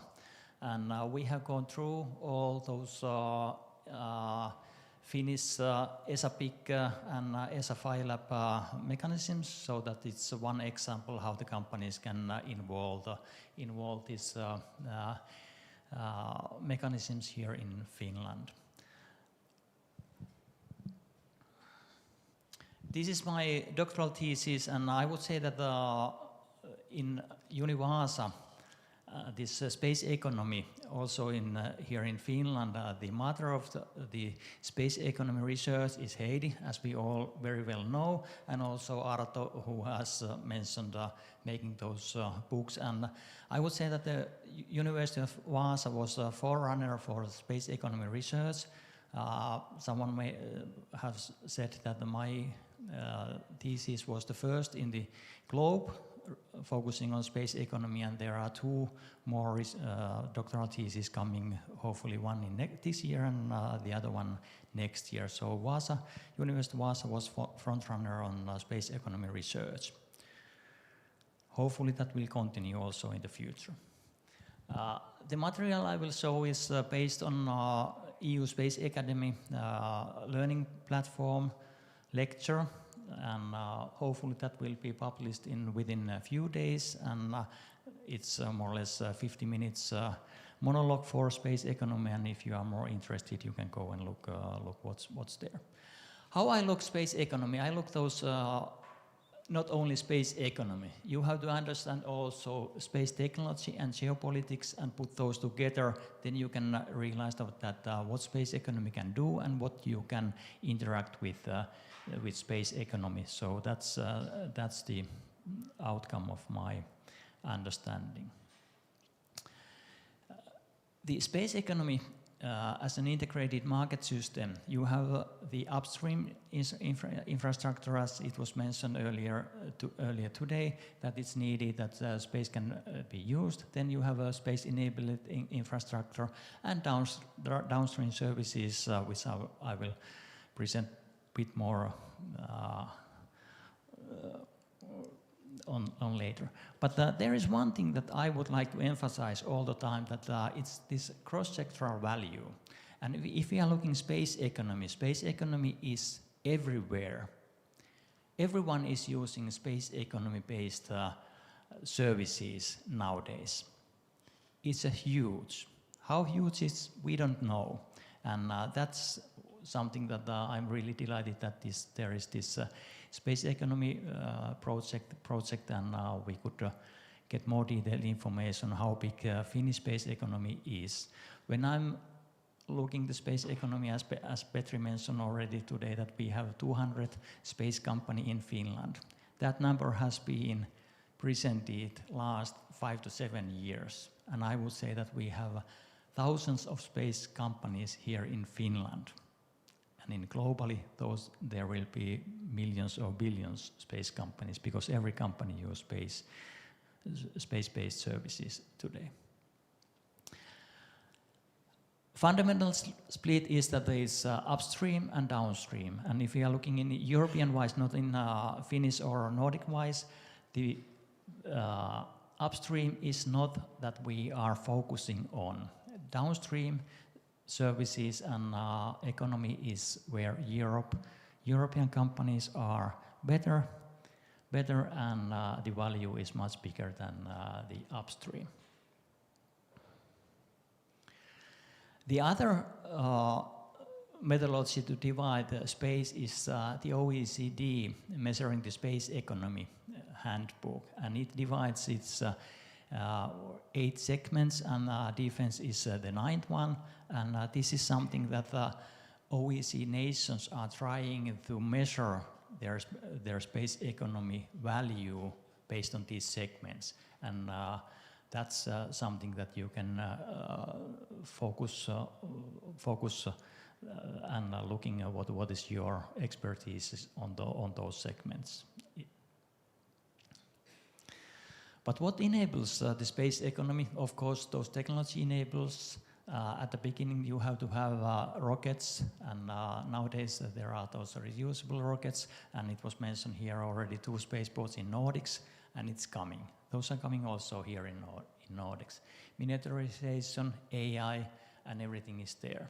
Then nowadays you need the private capital, and it was well mentioned today already during the networking session that everyone is looking space, not everyone, but most are looking space through the defense, because defense has the capital and funding today. But the defense in space are roughly 3 to 5% of global market. The whole global economy in space is more or less in civilian or dual use applications. But of course, the defense is one entry market for the companies. And then there is those institutional enablers, what helps companies to go to the space. This is something that everyone is asking, that what is the value of space? And based on OECD, on those 9 segments, it's roughly 400 billion in 2024, and its estimation in 2035 is it's more than 1 trillion. But I would say that the space economy is much larger than AI, quantum, or others in the future, due to the reason that every one of those are using also space-enabled capabilities when they are making those. There was a good question, are those servers going to the space? Yes, they are going there. When? It's a question. But it's space economy that will handle that also in the future. There was also that what are the largest values? The PNT is the largest value, and also the satellite communication is following that on the market size. But the fastest expansion is transportation and technologies and exploration. And I'd like that what has presented here, that the collaboration is the key element how we can get everything out of space economy, due to the reason that we need good persons every level. We need those in researchers, we need those in the companies, we need those in a lower level education, and also children are very good using space and being interested in what's happening in space. This is really something that I'm sticked, that there are 3 forces, 1 system. If we are looking those space economy, that what is here, there is this market growth, capital investment, service application, commercialization, global value. Then nothing will happen if we don't have those space technology. And it was well mentioned what Pori is doing and every other universities are doing, that we need persons who can contribute those. And then nowadays more and more important is geopolitics. Do we have sovereign capabilities? Do we have allies? Do we rely on commercial companies? That's one thing, and then there will be one system for all of us, how we are using space. You are well aware, due to the reason that most of you are that well interested in space, what has happened earlier, and it of course based that we have had a transition for this new space economy, so that those government-led programs has been there beforehand, and now we have more or less those company-led programs, and but the institution and governments, nations are well positioned also in that field. This is something that we have to keep in mind in space economy, that one, as Heidi mentioned on her presentation at the beginning, that reusable launch vehicles heavily relied on SpaceX, and many other companies are following them, not only US or Europe, also China, India, and other nations are there. Miniaturization is getting smaller and smaller, and then it's getting much easier to go to the orbit. And data intelligence, is it AI, cloud, or quantum, whatever they are following the space. This is really something that I'd like to emphasize every time when I have a privilege to have some kind of lessons or speech, is that we have this space sector here. But really something is that we are using those space services. It doesn't matter if it's in banking, agriculture, transport, P&T, ports, telecommunication, energy, so that the space is there. Without space, your services are not working, and that's something that there is a huge impact on your business how that works. And one key element is also that your place.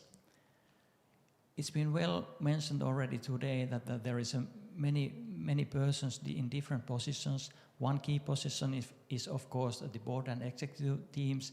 There are companies that doesn't know that they are using space and what space can enable for their businesses. Then there are established industries who can use space-based services, students and civil society. It does not have to be university that is teaching the space technology, but there are many other fields that they are related on space and what's happening there. The understanding what space can give their studies or in the future is also one important thing for every one of us. Of course, the entrepreneurs, the companies, new companies will come and be more agile than the previous one, and then there will be better solutions and faster procurement for the companies. And of course, public administration is one key element for the space. Space is heavily regulated, and you have to know what kind of environment you are working, and the regulation and administration is very key on that, also in space economy. Then we are here in a space economy. Also, for the internationalization, this is based on my research. The internationalization for the space companies is this institutional agility. That's one key element for the company to succeed in the future. And regulatory alignment, that was not that well mentioned during today's presentation, but this is one key element, because you can't work in a space-based environment and making services if you don't know what is the regulatory alignment. And ecosystem engagement. And this is really something that we now see that we have had here Kvarken Space Center with Sweden and Finland. Then we have AuroraSpace in Norway been involved. That now we have a Nordic collaboration. Then we have a European-wide collaboration. Then the European is putting Japan, Australia, New Zealand, United States together. So when you are working in a space-related company, it's globally. You have to focus on globally at the very first moment, due to the reason that your market is global, your competitor is global, and you should focus globally, because there is the whole economy what you can use and for your services. I think that it's more or less time for that, and if you are more interested, hopefully within few days you go to EOSPA learning portal, and there will be many good lectures for the space. Maybe not that one, this is really monology, but many others. But I would say also on the space economy that it's, for me, it's been delighted to be making studies here in Wasa. That was really first ones in space economy research here in Wasa. Wasa had a momentum. They were a front runner on that. Hopefully that will continue also in the future. But it seems also in Finland that if we are looking ISI, it's the most modern space company in the world. We had a momentum in Finland several years ago. We used that momentum. But if we are looking at the other nations here in Europe and globally, they are catching up. And I'm a bit worried about that they are going faster than Finland is going if we are not taking the ISI with the reference company. Because they are putting a lot of money, they have a lot of funding coming from the private sector, and also for the defense funding. But hopefully we can continue that in Finland. And yours? Thank you so much, Mikko.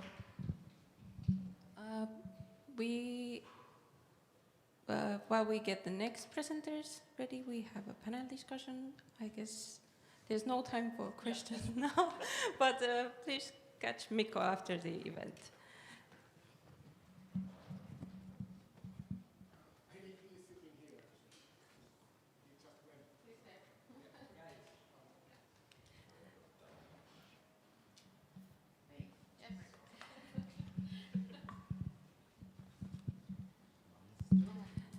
So next up we have a panel discussion organized by European Space Agency Business Incubation Center Finland about strong companies make good business in space. Okay. The slide is showing for some reason. Looking good. Okay. While we're waiting for that to happen, good afternoon to everyone.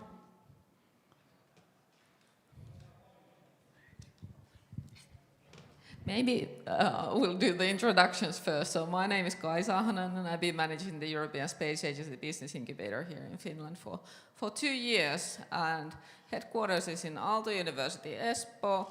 Our Wasa hub is here at the university. Riki just arrived in time, our contact person here. And we also have offices in Tampere and Turku, so we are Finland and not just Helsinki-based.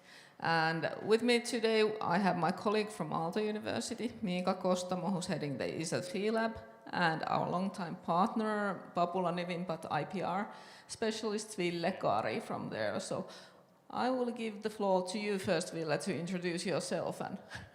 Yes, so my name is Ville Kari. I'm the sales manager in Papula-Nevinpat, which is one of the biggest IP law firms in Finland. We help quite much different stages of the companies, anything related to IP, so that's quite familiar to us.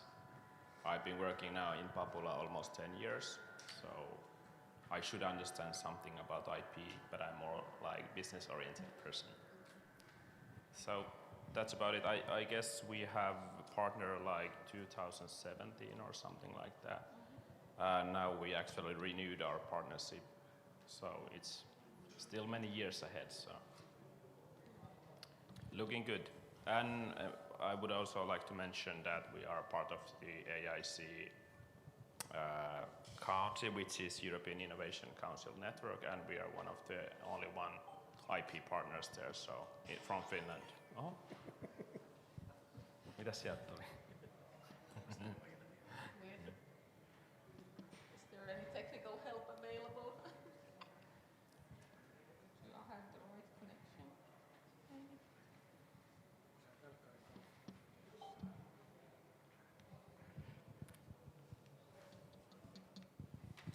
Yeah, okay, maybe I introduce myself while we fix the technology. So I'm Miika Kostamo. As Kaisa said, I'm the other ESA program manager in Finland. We're ESA Phi-Lab Finland. Phi-Lab comes from the background that the original Phi-Lab was formed in Italy some years ago already, and now it's expanding as a network. We started our operations 1.5 years ago. It's a collaboration, so even the office is in Aalto University. We have the Finnish Geospatial Research Institute, Finnish Meteorological Institute, and University of Wasa as partners. So the closest contact from our team is Ricky, same guy as ESA BIC. So if you want to know about space funding, innovation funding support here in Wasa, just talk to him. That's the easiest way to do it. So he's here locally. The image is not showing, but yeah, basically I give the mic back to Kaisa.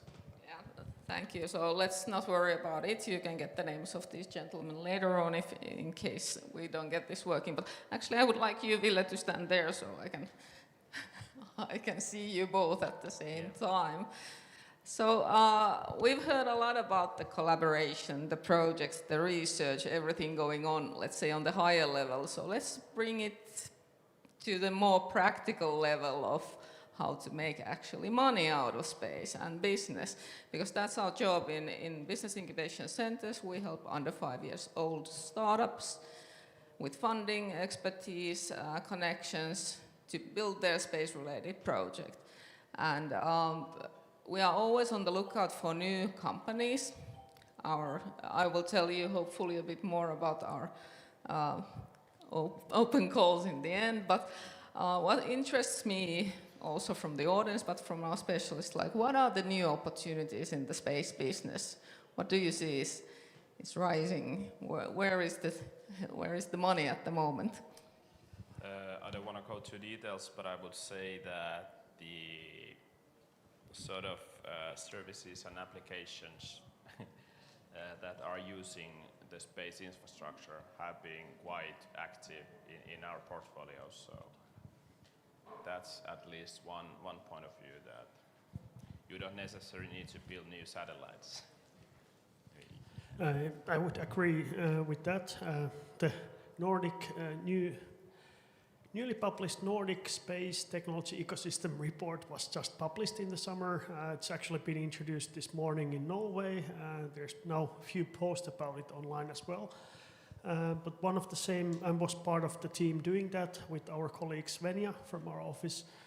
And one of the findings we had is the same. So that there's a lot of space industry activities already, but it's very focused on the engineering, on the parts, flying stuff, building something.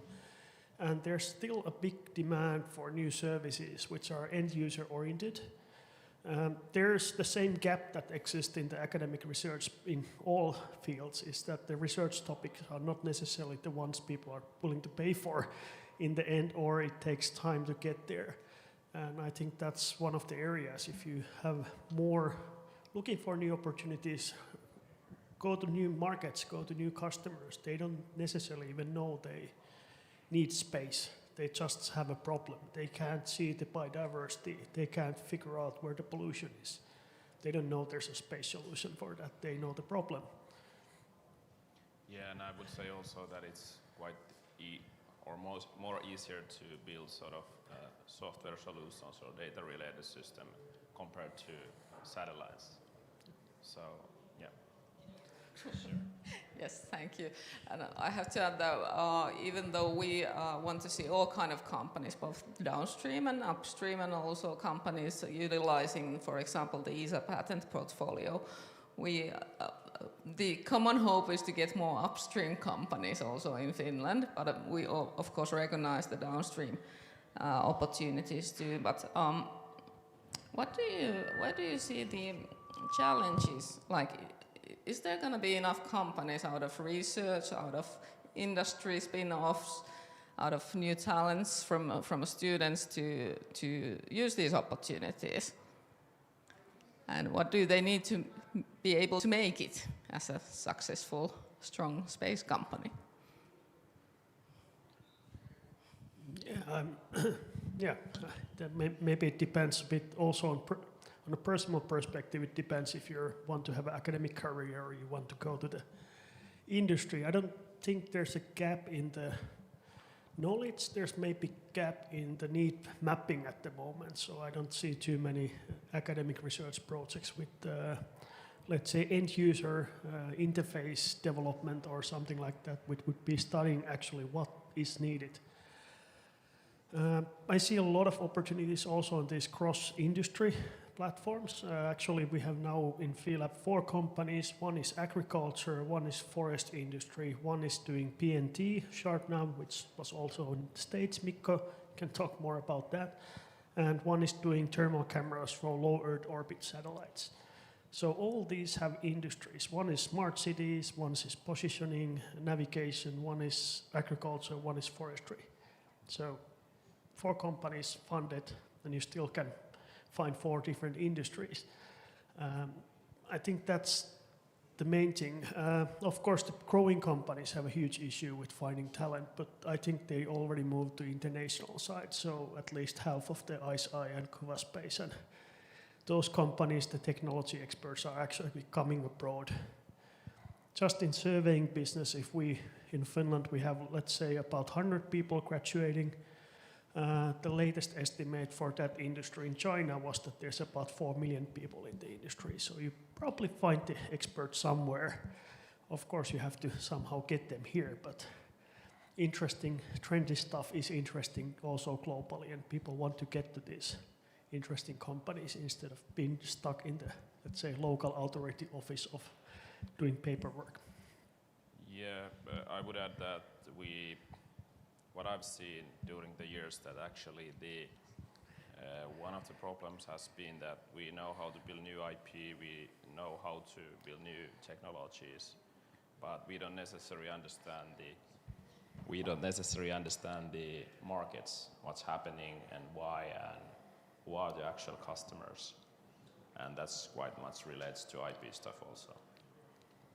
Yeah, I actually had an additional comment to that. Is I had a discussion during the break, one of the Wasa University researchers as well, but we had a meeting with one of our startups where there is now a team member from, let's say, a developing country, and she gave very good example of, like, if you want to approach a specific agricultural industry, you need to know the actual people developing that industry in that location, because you need to trust the farmers are not going to buy you stuff. They're going to buy the stuff that the most respected researcher in that field in their country is saying this is working. So you need a lot of people contacts. This is, even space is global, the people matter in the industry. Yeah, just like in Mikko's presentation, the collaboration within the networks. So talent is there, technology, knowledge base is there. How about funding? Do we have enough funds in Finland and in the Nordics for the new space companies? What's your view, Mikko? I would say that if you have enough quality in your startup, you have a good team, you have a good tech, you have a good IP, you have a growing markets, I would say that you can get investors from Europe or US, but I wouldn't see that as a problem, at least what I think from my own point of view. I may be referencing to the publication where this was one of the topics that raised up. I think it varies. In Nordic countries, it varies a lot. Iceland doesn't have any funding. Finland has quite working, and we already have like €1 billion companies that have somehow got money somewhere. There is a gap between like the very early stage, I have an idea, I want to try startup, and let's say our funding is up to €500,000. You can get money up to 10 million, but then you start asking 100 million. That's maybe something that is not doable that easily. But that being said, we have also examples like I think EarthVC from Singapore has invested to a Finnish space company. So there's already coming new funding elements and partnerships.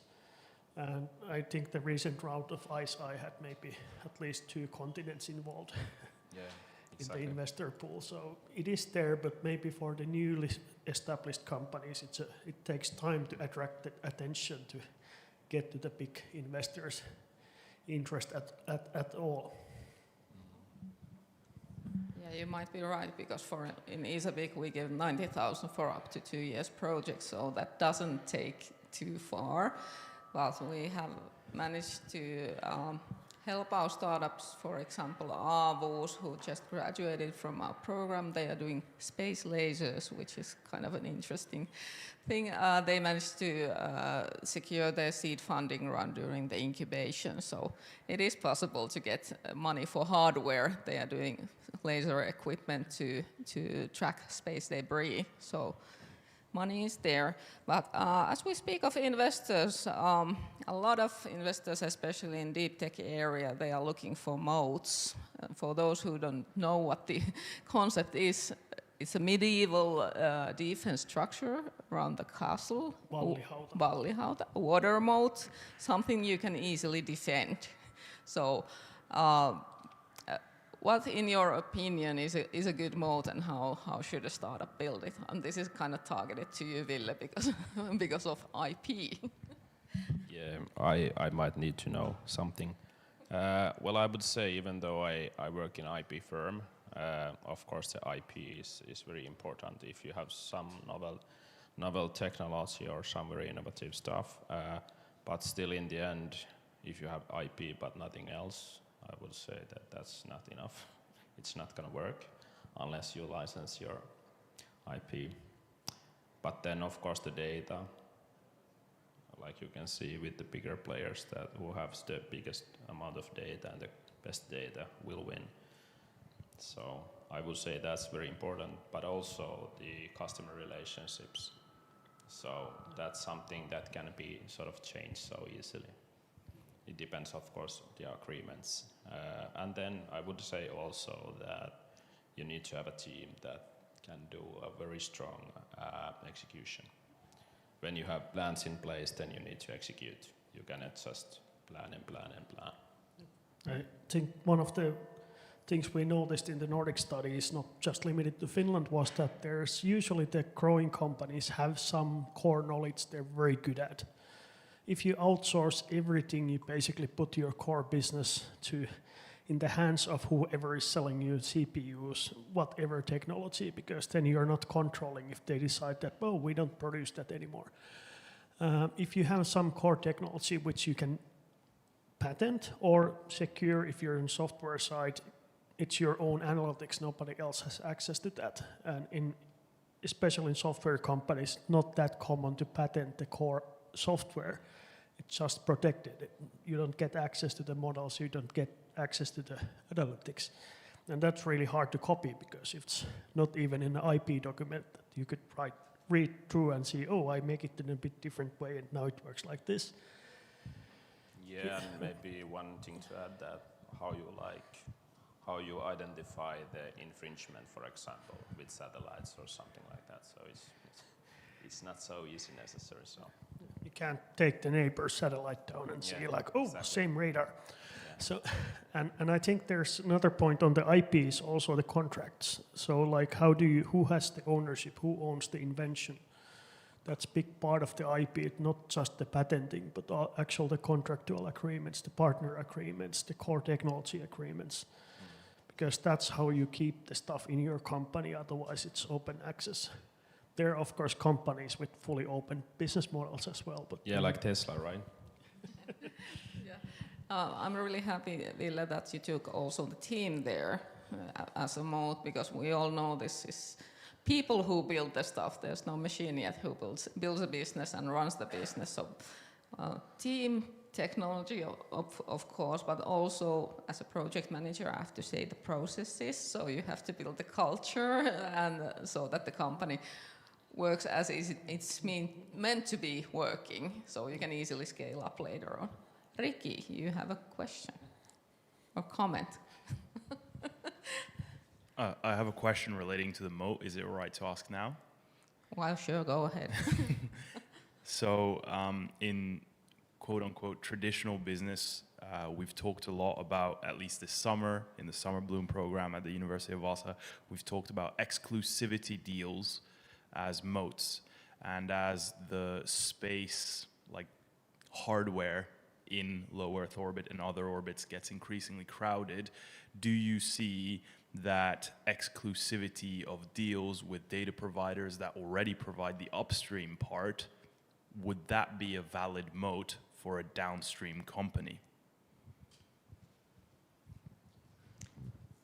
Good question. Thank you, Miika. Yeah, it probably depends. I'm not sure if any Finnish company has the power to convince any global space company to be the only dealer for anything. But yeah, there are things like that. There are partnerships. Even the old space industry has this, like Airbus does stuff with certain group of partners they have. It does work, but I wouldn't say it's the only way to do that. There's a lot of open access data as well, maybe not at the same precision as the commercial ones, but still accessible and quite often usable as well. And if it becomes too pricey, it's quite likely that there's a startup popping up that sells the next satellite a bit cheaper. So it doesn't work that long. There are exclusivities in a sense that, for example, you can protect and select who you sell the data. So in that sense, but it's maybe on the power of the actual supplier instead of the kind of buyer or dealer of the data. Yeah, from my point of view, I haven't seen very many startups that have been able to, negotiate about exclusivity. So that's quite hard to get. You need some kind of superpowers. I used to work in the old industry before coming to space. The exclusivity agreements, especially for small companies, are really tricky because you might close yourself out of the business as well. So yeah, you have to remember the other partners usually are a lot bigger with a lot more negotiation power, so have to be very careful. Okay, good question, and kind of leads to next ones. So how can we help the companies to reach these goals, build their moats, find the investors, find the talent, build the culture and the process? I already mentioned something that we are doing in ESA BIC, and of course Phi-Lab and Papula help companies in their own way. But what would be your message to the aspiring entrepreneurs? Like, what kind of help should they get? I would say network like crazy. Take benefit out of the existing structures. Søren's example of the Nordic space collaboration that is now starting, that's definitely going to help more than one company in the Nordics. Every country has their own export office. There's somebody in every single country knowing about something, and they probably find the expert there.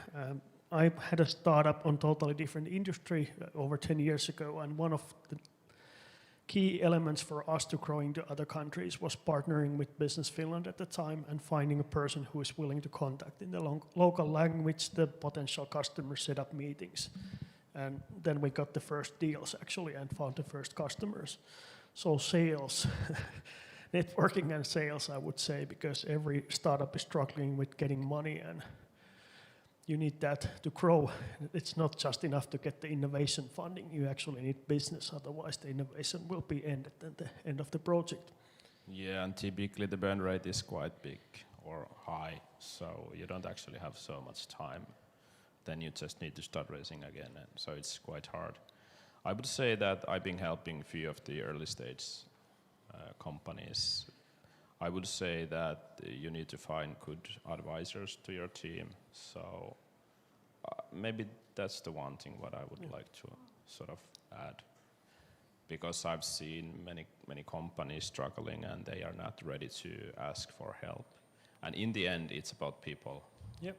You need to know the correct people to make it work. Yep. And just a short note before the comment is that as I'm quite new to the Finnish space community, I'm happy to say that it's very warm, welcoming, 200 companies, researchers, collaborators. It's easy to join, and in Helsinki we have the Space Business Forum 5 times a year, organized by Business Finland, and this is the place to be to meet the Finnish space community. Thank you for this discussion, and I think it's really pertinent to talk about this valley of death that's also described in the report that came out and was presented today. After companies leave ESA BIC, at least in Denmark, many of them don't succeed. And I think part of that is to do with the team itself, just a lack of commercial skills. Oftentimes these companies are started by engineers, and when it comes to hiring, the first person they hire is another engineer. So there are issues related to the team composition and the processes and the sales, for instance. But I wonder if there are institutional structures that are missing to catch them after they leave these existing incubation programs. Is it all up to the individual company? Or is there a missing connection between the early stage support and then, for instance, as you mentioned, Business Finland or equivalents in other countries that offer business support? Maybe they don't even know about it. If I can give my 2 cents for that I agree there is a gap, and since we work with very early stage and very different kind of companies, downstream, upstream, they are all in different business areas of space. It's very hard to create joint agenda, joint funding for all of them to follow, and this is something I think we also raised up in the interview for the report. Yeah. So. I think partially there is a gap, but then it depends on the industry, because, for example, if you're in a technology or thing that European Space Agency is interested, the same scale-up program that our ESA BIC and Phi-Lab are part of, there's also investment side of that goes up to 50 million. So you can really get money, but then you need to get the actual customer turnover from somewhere as well. And maybe that's tricky if you're a hardcore engineer-founded company. In my own startup earlier, the challenge was not the challenge, but we had actually turnover and business already, and we needed the accelerators and incubators to help us to grow internationally and learn how to work outside of our own niche market that existed. But I think was actually one early investor of one of the growing space companies in Finland who said that most startups actually have some turnover which succeed. Not necessarily the thing they're developing, but something else. They sell the same stuff they would launch to the space through somebody else's data by analyzing the stuff that the end customer needs with the data existing. And that could help you understanding the core market, understanding the actual needs, not just that I have new technology. Because I've seen a lot of Finnish companies as well. They start with hardware, then they realize nobody can analyze the data, especially SAR is a good example. I've been 20 years in geospatial industry. I have no knowledge of how to use SAR data outside of the pictures that I get out of it.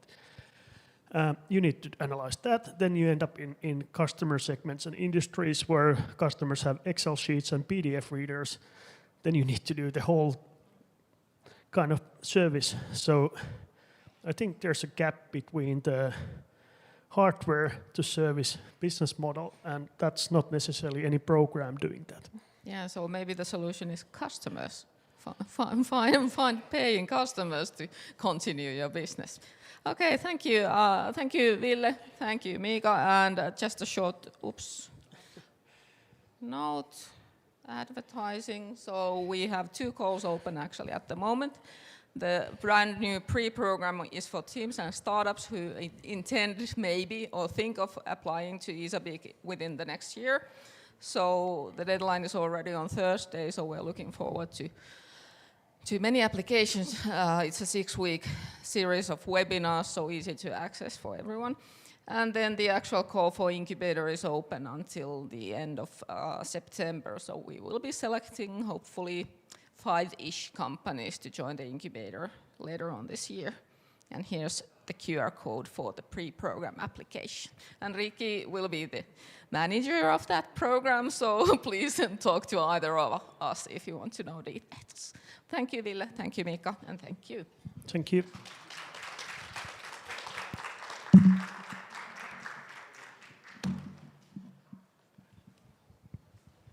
All right, everyone. It seems it's time to wrap up Space Wednesday. I'm a bit sad. It's been such an inspiring day. But thank you to all speakers and presenters. It was very exciting to be here today with you. And thank you to all audience, both live and online. And I hope to see you next year. Enjoy the rest of the festival. Thank you.